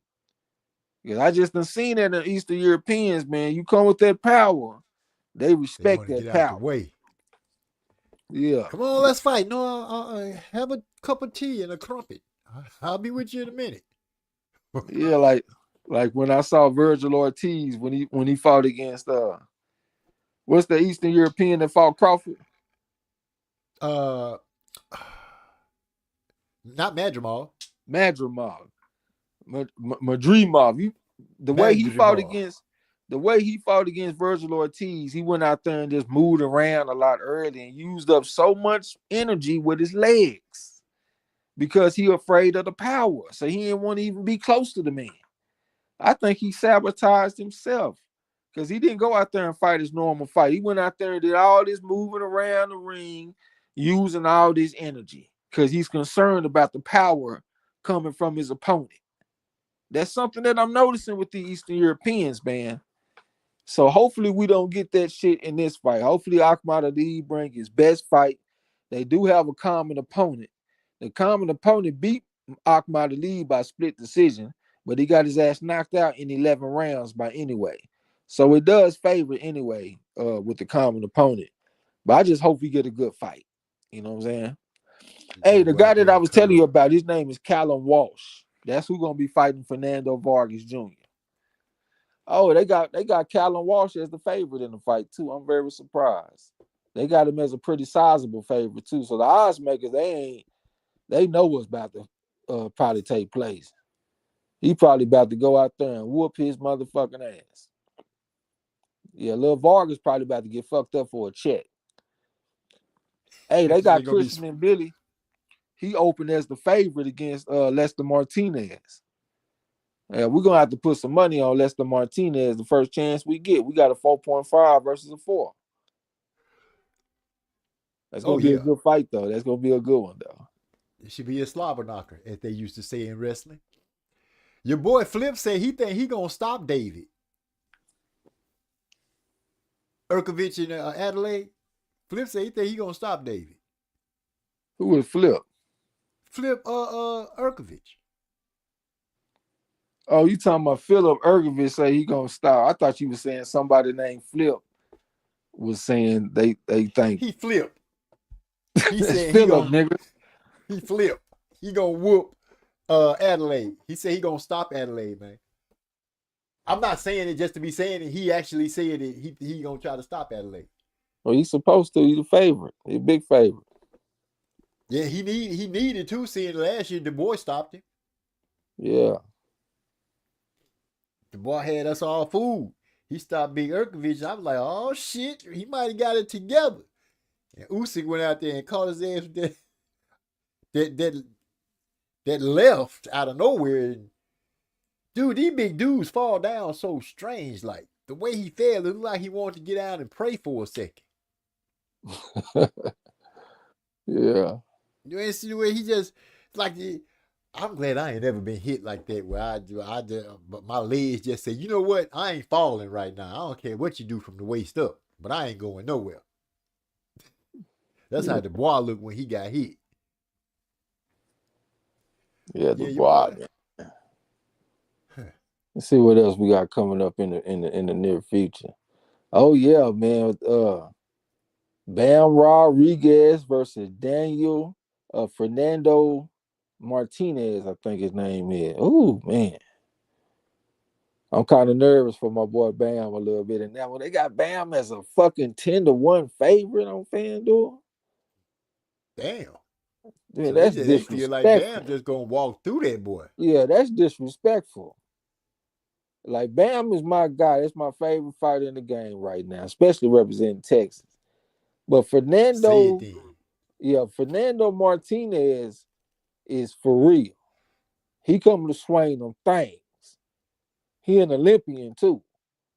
If I ain't mistaken, I think he Argentinian. You know, them Argentinians be tough, man. Yeah, I see that Caesar's got Bam at 7-1. I guess that's a little better, but I was expecting Bam to be maybe a 3-1 favorite. Not no motherfucking 7-1 or 10-1. Man, they disrespecting that man. And he done went on the road, like he done went to Japan and beat Japanese fighters and shit. Like this is a real fighter right here, man. Your I boy got I Bam gotta finna make it rob. I gotta happen. go with my boy Bam, but man, come Yeah, on. Bam finna make it happen. He gonna make it happen, but bro, I'm telling you right now, this is the hardest fighter. This is the toughest fighter that he done fought so far. Fernando Martinez with all them dudes that Bam done fought. Especially, you know, they old and shit like Soran Visa, he old. Carlos Quadros, he old. Man, Fernando Martinez will whoop them dudes. And they got Bam a big favor like that, man. Hey, they better put some respect on that man's name. And he ain't coming off no layoff or none of that shit either. He got action at beating Bam. Like he got that's an Olympian. We gonna see about this here, man. I'm riding with Bam, but Martinez is a fighting motherfucker. I see they got Brian Norman Jr. He opened as a slight favorite over Devin Haney, -130. That's interesting. Anthony Yard and David Benavidez, that's gonna be a good fight. I think Yard got action, me personally. He can punch like a motherfucker, man. If he catch David, I'm gonna go with David Benavidez. But Yard got to punch his chance. For real. till that gas tank get tired. I mean, run a little low. That's what it is. Cause of those muscles. Yeah, that's what it is. And David As got long the as we can, potential. David got the potential to bring the pressure to him behind that high guard. Cause like I was saying, David arms are so long he covers himself from his head down to his waist damn near. And if he just come and bring it to Yard and make Yard have to shoot off punches to try to keep him off of you, if David don't get laxed and let himself get caught, he'll burn Yard out. He'll smoke him out about 7, 8, 9. yeah. You're Oh, gonna have to man, let me bring, see. you're gonna have to invest some shots to the body and shit too. If you take too many chances with Yard, man, Yard can catch him with some shit. This could be a misstep for David Benavidez. It could really be a misstep in my opinion, because Yard have been around the block a few times. He done fought some guys. He done performed well in fights. He the type of guy that's gonna get better and better as time goes because he's learning on the job. He only had 15 amateur fights, so he the type of guy that's gonna get better as he fight. That's an interesting one right there. It should be. I'm gonna give the nod to David though, for the simple fact David is an unbeaten champion. Even though he's not holding the belt, nobody beat him except the skill. Yeah, we're gonna see. Lemma. Who is this? How you say this? Is Yuzma? Well, let me see. Who Jaron Boots supposed to be fighting next? What's his name? UISMA. LIMA. Fucking European shit. Put it on the screen, nigga. Hold up. Let me get press the right one. Share this tab and see it. Yeah. It's up there. I was talking about like big on the main screen. Yeah, that's what I'm trying to do. I'm get your car out the way. This guy. I done heard of that name. I done seen it in the Town Ross, but I can't think who that is off the top of my head though. But I done seen that name though. They saying that's who Boots supposed to be getting ready to fight on the 11th of October. God damn, the man can't get an acclamation fight. Yeah, he can. Let him go and get it. The fan, I'm just reading, and I'm seeing that they getting in the blues about it. Not me. I just have to say that's who we fight.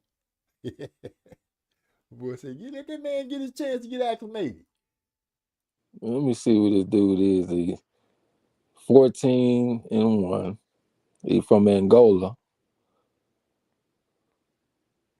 He has been fighting people with some winning records.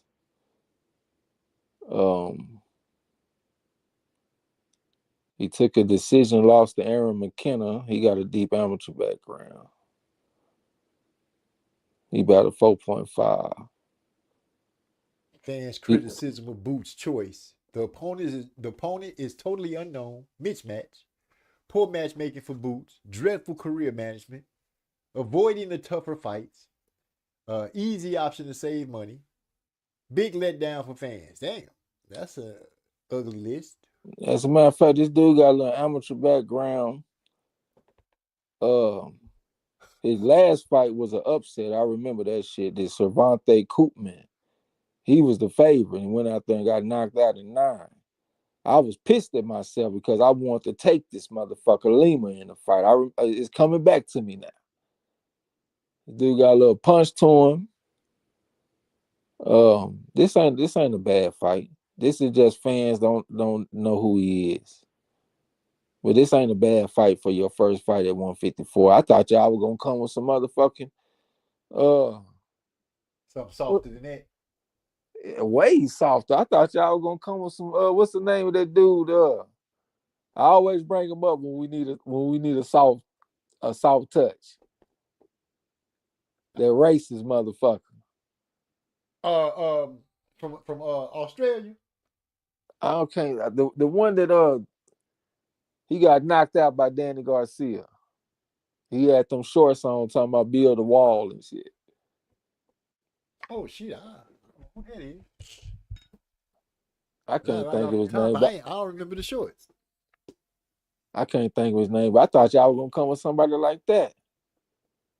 This dude here, he got the IBO welterweight title, super welterweight title.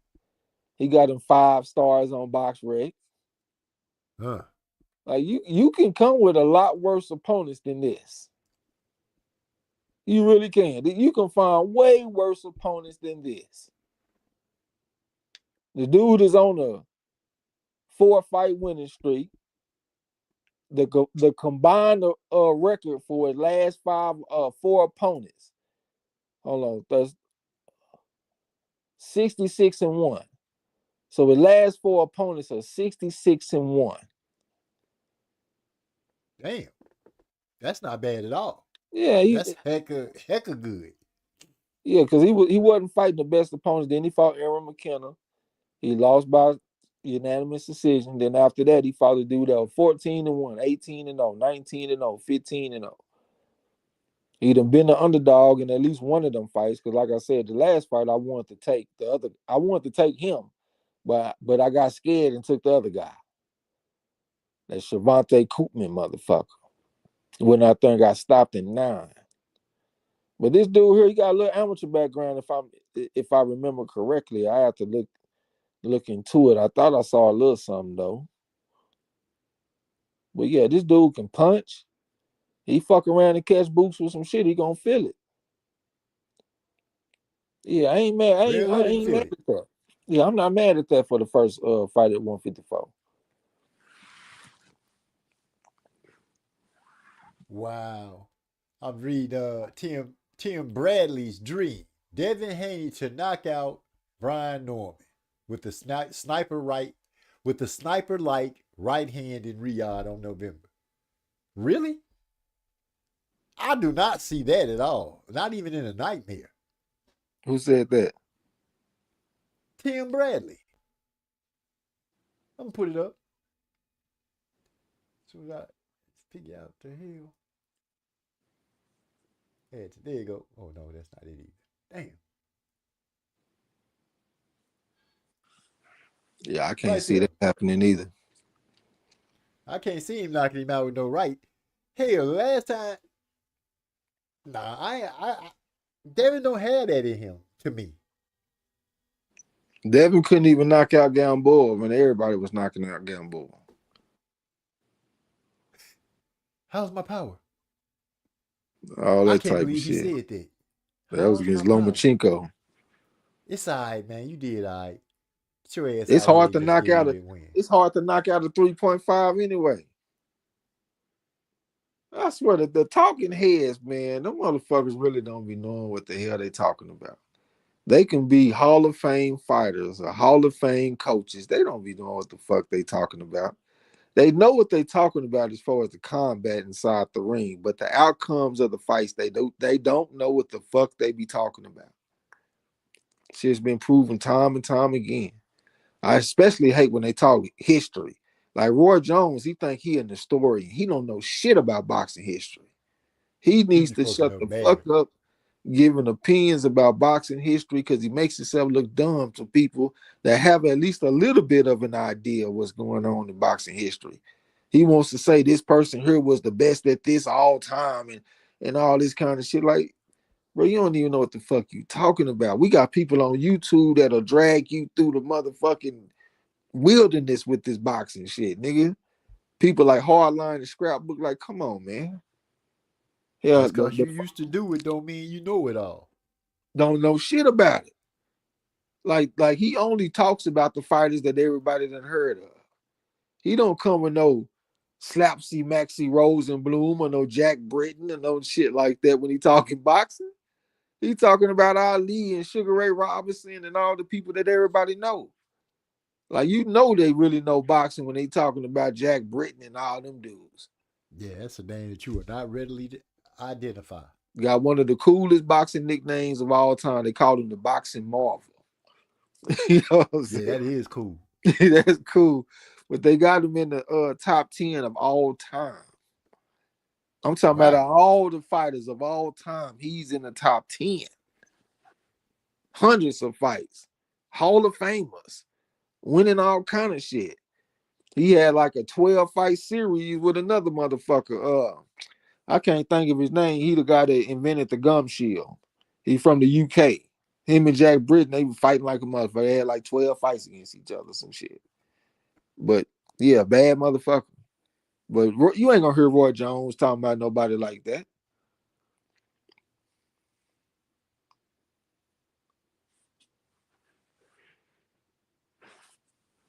Who the fuck Jack is that? Marlers. That's his name. Jack Marlers is the dude Who? that you were just talking about. That he fought 12 times that created the gum shield. Jack Marlers. Hell no. Where you get that from? I just looked it up. Nah, that ain't right. Oh, that ain't right? Okay. Let me see if I can find it. Goddamn wrong information. Ted Kid Lewis is what I'm talking about. I ain't even got to the shit, but it's Ted Kid Lewis. I know that off the top of my head. No, they fought 20 times, my bad. Yeah, they fought 20 times. But Ted Kid Lewis was a bad motherfucker. Yeah, he wanted Ted Kid Lewis? Ted Kid Lewis. So why the fuck they saying Jack Marler? He was born Gershon Mendeloff. But Ted Kid Lewis was a bad dude, though. Let me see. This must be a YSM media channel. What? A Greg Hackett channel. I be tripping with himself. Rod Sloker. Yeah, Rod Sloker. There we go. Appreciate that, bro. That's the weak ass opponent that I thought y'all were gonna say. But yeah, he came with a dude that can punch back in Lima. He the one that had the shorts on you talking about? Huh? That's who you talking about with the racist dude? Yeah. Yeah, whoop his ass some more then. He said, I can't wait to see Devin step in that ring. Pure comedy from the start to finish with Norman Jr. You think it's going to be a comedy match? I think Devin, right now, I think he got it in his head that he can get with Brian. It might change up when they get out there and start fighting. But he said his famous words that he likes to say. Last time we saw him say he was getting his ass whooped, you too small. There's levels to this. I'm levels above this man. I'm like, I thought somebody knocked that out of you already. It might be like Carissa last fight. You know, like her opponent was trying to use the outskirts of the ring and shit all the time. Carissa was trying to cut the ring off and make the woman engage. And then coming down the stretch, the woman did try to engage a little bit more and gave Carissa the opportunity to get some good work off. Fight ended up going to a decision, but I think it'll be a fight like that. Oh, you think David gonna come out there and start off running like old girl did? Yeah, he gonna be on his bicycle. For sure. Nigga, stand and fight. You got me fucked up if you think I'm gonna let you tee off on me early in the fight. You gonna be tired when you start hitting me because you gotta catch me. If he don't fight like that, I'll be very impressed. I think the whole world will be impressed. Yeah. Especially seeing this last 2 hours. He said even Mike Tyson would put Roy through the ringer talking boxing history. Mike Tyson got some knowledge about boxing history. You could tell that he's a student of the game. He speak about old names that you're not readily to identify. Not really. I heard him call out some names. It might be impressive to you, but like if he ain't saying nothing that scrapbook them don't know nothing about. Mike Tyson, he might be better than Roy Jones, but he ain't fucking with them. No, like on YouTube, nigga, we got real historian. Even that Rich the Boxing historian guy, he a bad motherfucker. Now he do like I done had some conversations with him. Like he'll say certain things, and I'll be like, "Well, I know in this story," and he say he don't feel the same way. Like for example, that guy, I can't think of. He was a light heavyweight. He avoided Ezra Charles back in the day. Fuck. And then when Ezra Charles, when he moved up in weight, this dude right here, he wanted to be one of the first people to challenge Ezra Charles for his title that he got at heavyweight. Was it Gus Lesnovich? It was some shit like that. Scrapbook and them say he ducked Ezra Charles. This dude risked the fighting story. He said he didn't duck him. So they had little differences in their opinions and all this type of shit. But man, them dudes be knowing so many fighters, bro. Like it's not even a competition. They'll run circles around Mike Tyson. Mike Tyson sound like an infant talking boxing compared to them. Like, I know it's been a long time since we've been on our boxing trivia and all that kind of shit. If any of them people came in and did some trivia, they gonna get their ass tore up, depending on who off in the chat. I wouldn't even put them over what's the brother name that be doing the he got a boxing channel, Lawrence Williams, L-Dub. L-Dub will get on their motherfucking ass. Square business. And as far as history go, he can't touch Scrapbook or Hardline. Or even risk the fighting story. Huh? I give it to Scrapbook. It depends on what you're coming with. Scrapbook is a bad man, but Hardline is up there with him. That's why they cool with each other. They homeboys. They bounce shit off each other. Hardline, he do give a lot of credit to Scrapbook. If you ask Hardline, he gonna say Scrapbook number one. But if you want to dig into the statistics, I don't think Scrapbook can fuck with Hardline. But if you want to go into the story of the fighters, if you want to learn who the fighters were, what restaurants they like to eat at, their favorite hangout spots downtown, different shit like that, Scrapbook is the man. But they both got their own strengths. You know what I'm saying? One dude is with the numbers. He gonna tell you how many Hall of Famers he fought, how many contenders he fought, how many championship rounds did he fight, how many championships did he get. Like he gonna give you the whole rundown of their career, but it's like he talking about a robot almost. Scrapbook is gonna humanize the fighter. He gonna tell you why he got into boxing, how he got into boxing.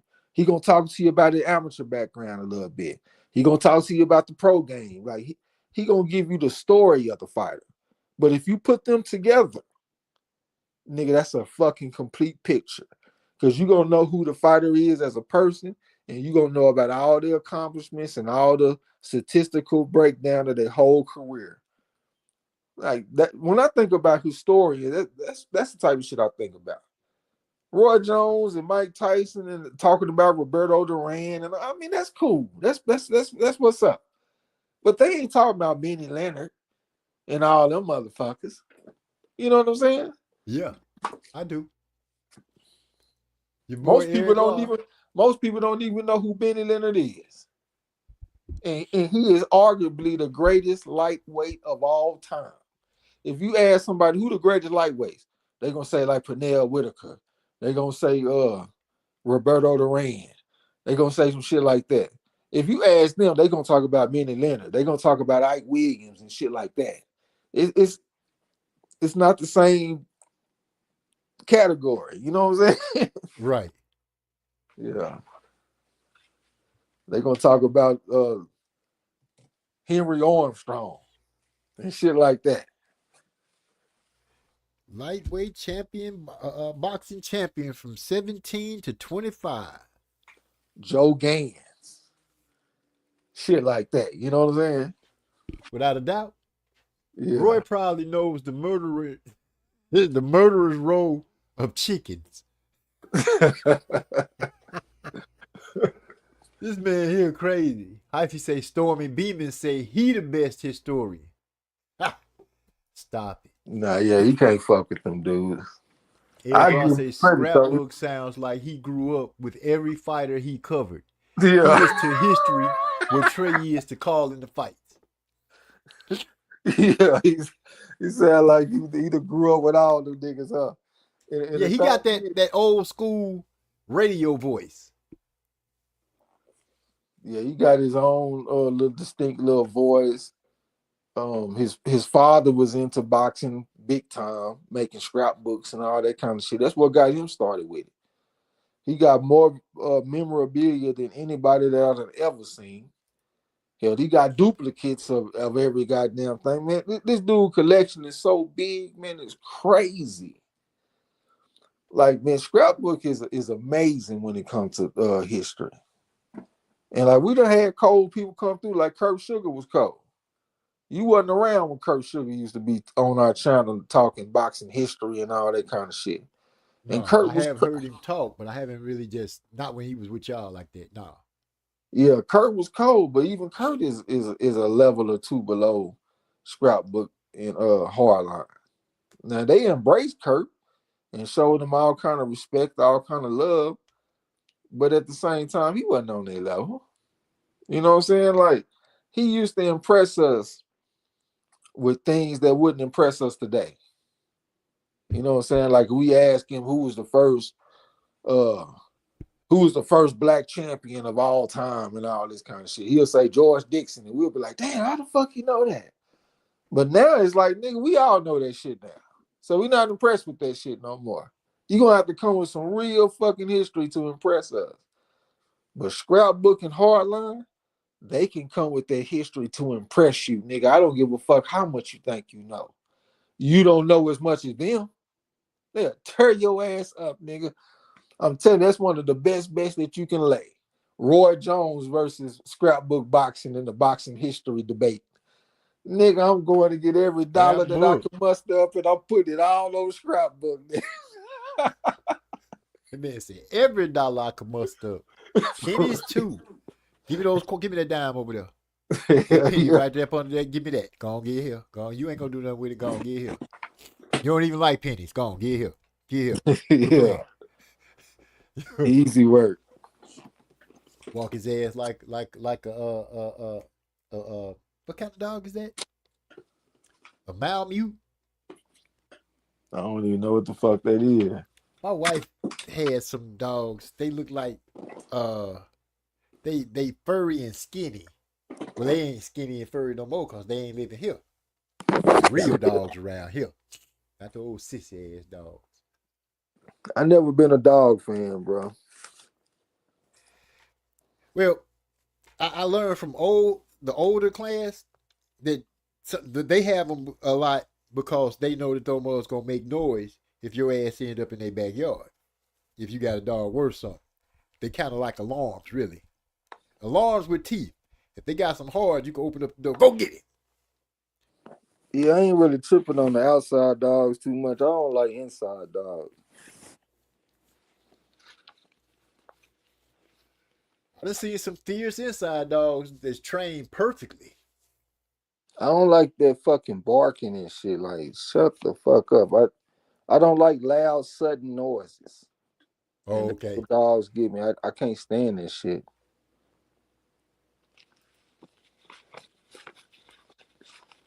I done been around a lot of dogs, dog fighting and all that shit. The dude I told you about that bought my boxing equipment and shit off when I was boxing, that's what he used to do. So I'm around $7,000 dogs and $10,000 dogs back in like 2000.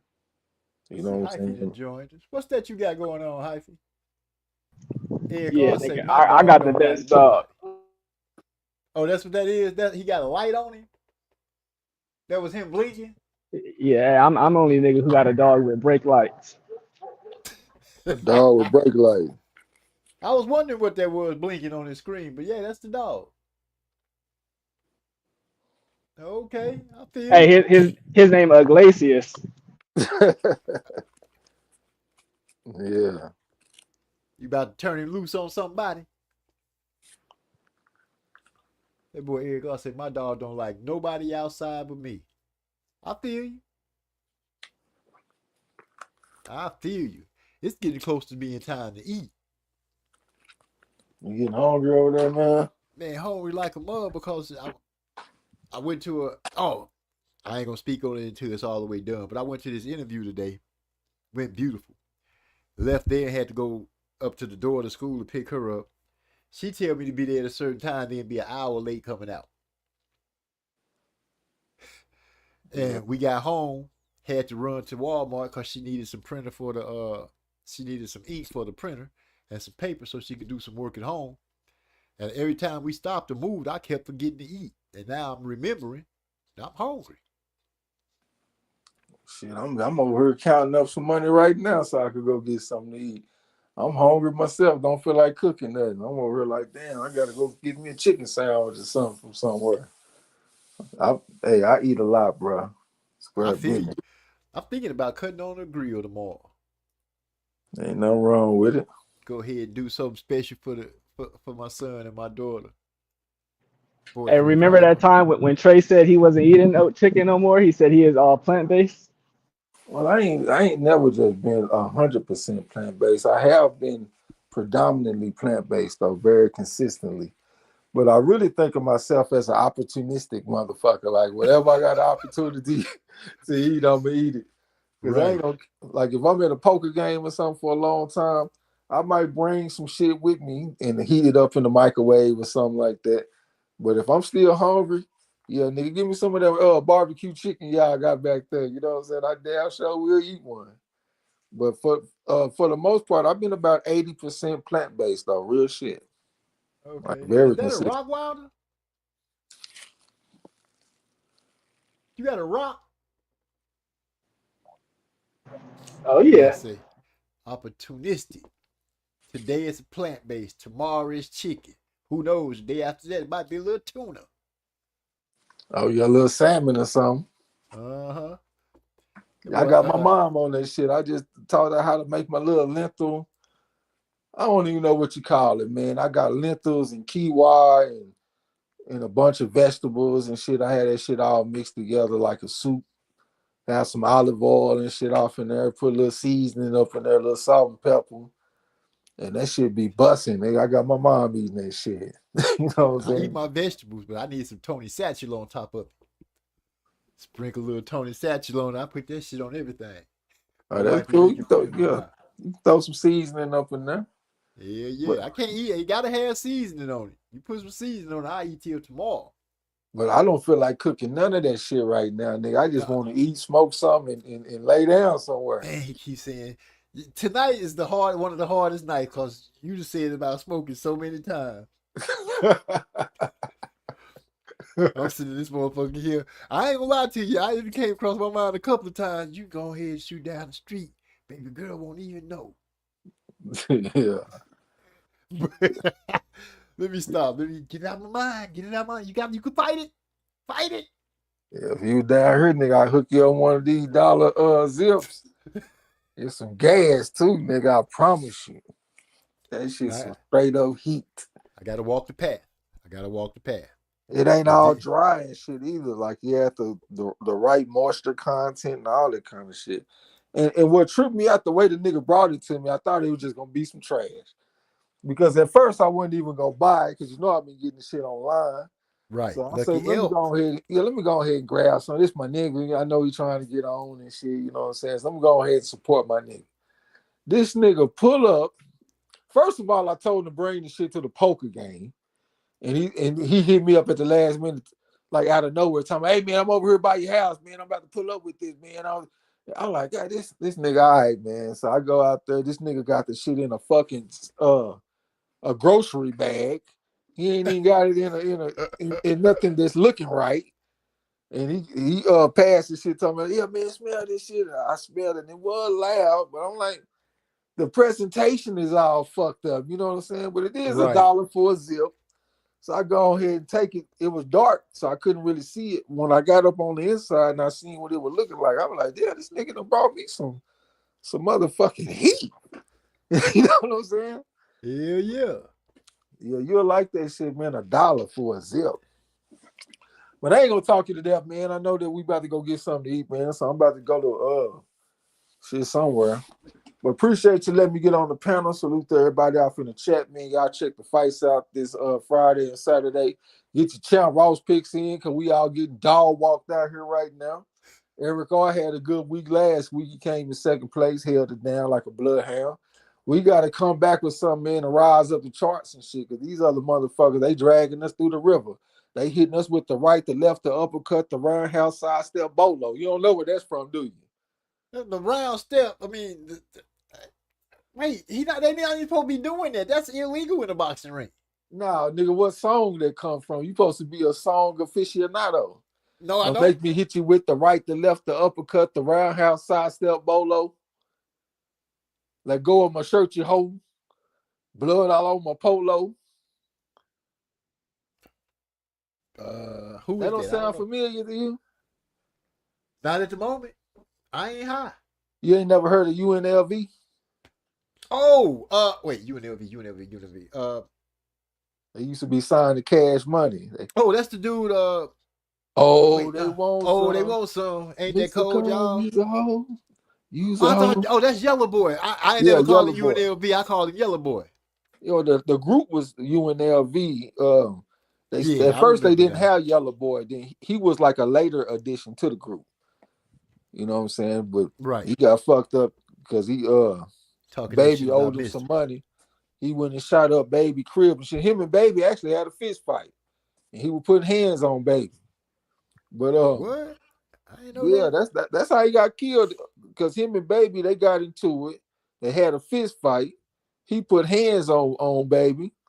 Slim tried to jump in and break the shit up, but these other UNLV people, they jumped in and got Slim up out of there. So then they went their separate ways and said they wasn't fucking with each other no more on the business tip. UNLV, they hired some lawyers that look into all their paperwork and start finding money that they was owed that they wasn't getting. So they went to Baby to get this money.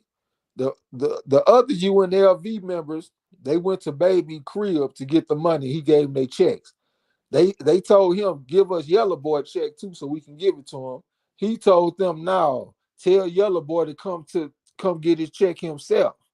So they tell Yellow Boy that. He go to Baby crib and he shoot the man crib up. So then, so then some bad shit happened to Yellow Boy. I don't know what happened to him, but he got fucked up, got jammed up, got killed. So that's how he died, fucking with Baby, you know what I'm saying? But that's one of my favorite lyrics, though, to make me hit you with the right, the left, the uppercut, the roundhouse, sidestep, bolo. You know what I'm saying? But yeah, I ain't gonna talk you to death, though, man. Appreciate you letting me get on. I'm gonna get with y'all, boys. Salute. Boy, it sound like somebody hit the speed button on him right there. You see how fast?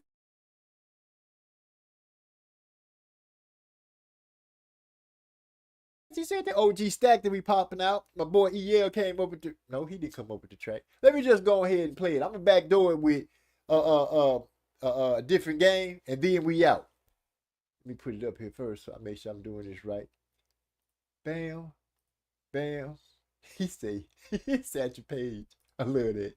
That's my boy Eric my brother from another mother and father. All right, OG Stack is the name of this one. Let me know what you think. Hyphen back. What's up, Hyph? Wait, there you go. Put him on in here. Okay. Wait, yeah, OG Stack. That's the name of it. Let me go ahead and drop this real quick. Let me know what you think.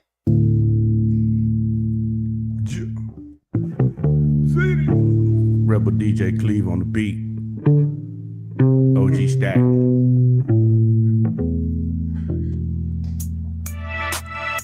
Working behind the tree lines, modern day moonshines. Make no mistake, we some noon to noon grinders. Find a way, get it done. It's iron at play, hit and run. Body twice, head once.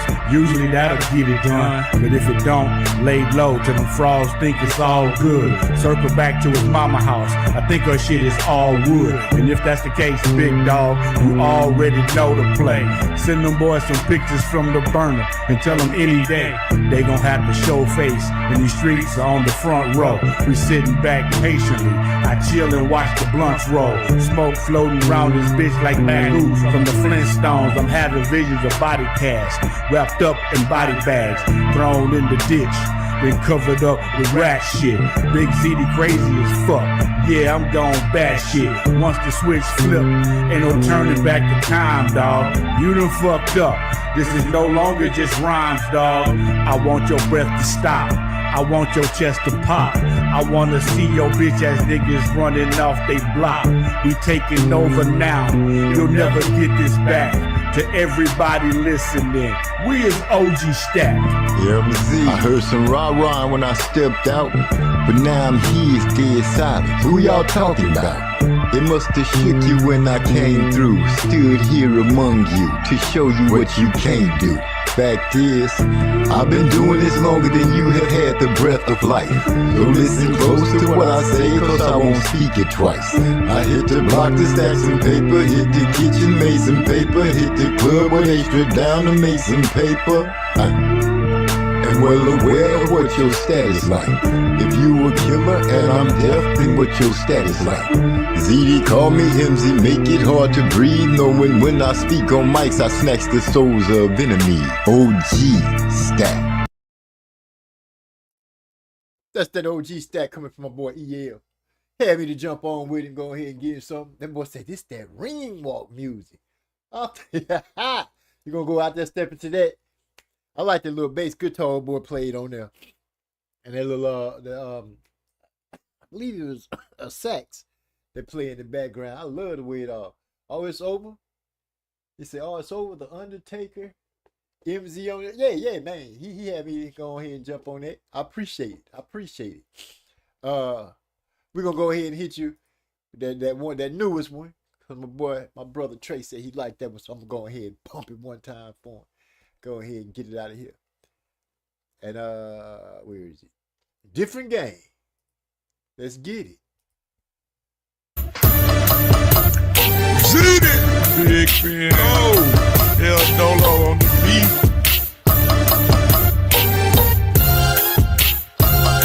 Oh. Stainless steel dominoes, you know I'm about to lay it down. IT got that rapper beat, it's only right we blaze around. I keep my haters close and my enemies on speed dial. Bitch niggas wanna muck me, yet and still I gotta feed y'all. I'm first to set the table, but the last to eat. SOP, fuck bitch, I get the largest piece. Any shorts coming down the line, we ain't having it. If you can't handle up on your business, then we'll manage it. You know what that mean, we bout to beat the brakes off your motherfucking ass. 5 shots to make him take off. Fake off, I keep them cakes like little Deborah. Laying up and pillow talking, hold that just irregular. That's how you get a whole dub for your madre. And an oil drum, filled to the brim with your padre. Fought a valiant fight but fell short on his last test. The only thing that nigga got free was his last breath. Better tell him don't freeze now. I'm playing chess, come through and knock the queen down. Screwed up in Houston, so I sipped a little lean. Wow, meanwhile my comp is missing like they name is June Tile. Heaven on earth, I got some angels when the demons round. 100-round drums will have them holy when they hit the ground. Squeeze them like a python until they can't make a sound. Show up to the service just to make sure that he in the ground. It's over now? Nah, he got some partners that was talking loud. Plus he got some brothers that I'm sure gon' try to move the crowd. Squeeze him out, so I can show him this ain't PG. I love to see him agonizing just because they hating me. Real player shit's legit, no skid. Casing with the chips, I dip from whole shit. Preferably somewhere chilling by oceans. Drink with the umbrella in it, smoking. Some valid shit on in the zone, post it. Do say to the face, no chase, roasted. Relentlessly representing, really it's no shit. Cold shit, I hit a lick off the bitch for 4 bricks, then dip. Now that's what I expected y'all to come through and do, man. They say that the rap game was dying out, but apparently we was missing some of the hard hitters like Stony Hayes, ZD, and MZ. Let's get it. Look how the game has changed. Everybody's trying to live. So many still in chains. I guess that's the way it is.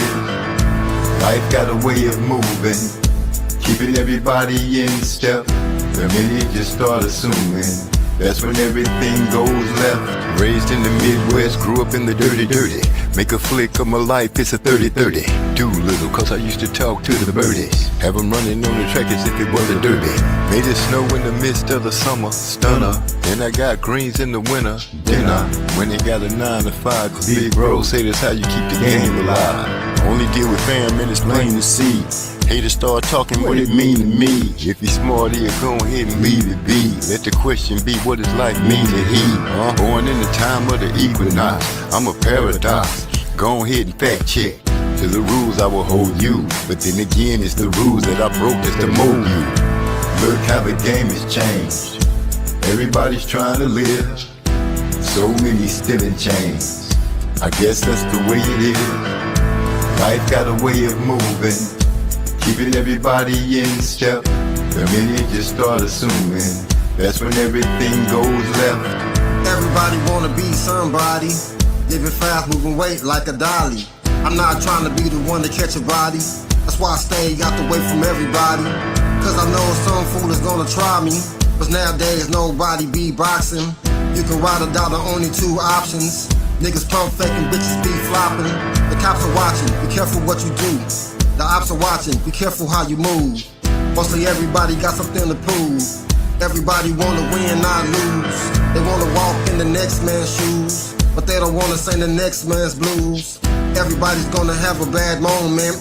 Lose a family member, have a sad moment. Look how the game has changed. Everybody's trying to live. So many still in chains. I guess that's the way it is. Life got a way of moving, keeping everybody in step. The minute you start assuming, that's when everything goes left.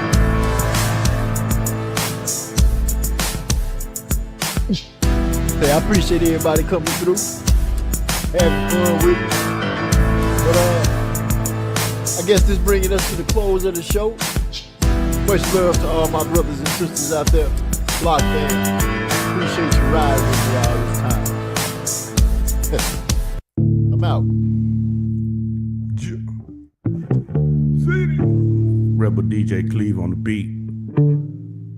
OG Stack.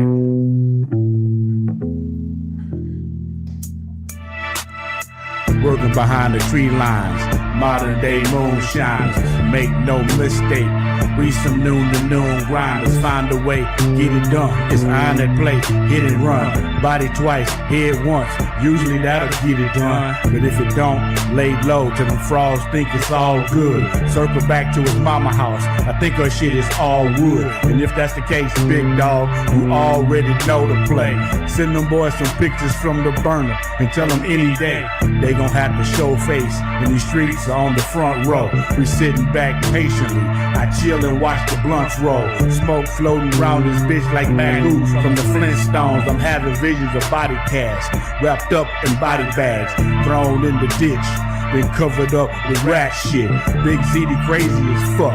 Yeah, I'm gone bad shit. Once the switch flip, ain't no turning back the time, dog. You done fucked up. This is no longer just rhymes, dog. I want your breath to stop. I want your chest to pop. I wanna see your bitch ass niggas running off they block. We taking over now. You'll never get this back. To everybody listening, we is OG Stack. Yeah, I heard some rah-rah when I stepped out, but now I'm here, it's dead silent. Who y'all talking about? It must have shook you when I came through. Stood here among you to show you what you can't do. Fact is, I've been doing this longer than you have had the breath of life. So listen close to what I say, cause I won't speak it twice. I hit the block to stack some paper, hit the kitchen, made some paper, hit the club when they stripped down to make some paper. I'm well aware of what your status like. If you a killer and I'm deaf, then what your status like? ZD call me MZ, make it hard to breathe, knowing when I speak on mics I snatch the souls of enemies. OG Stack.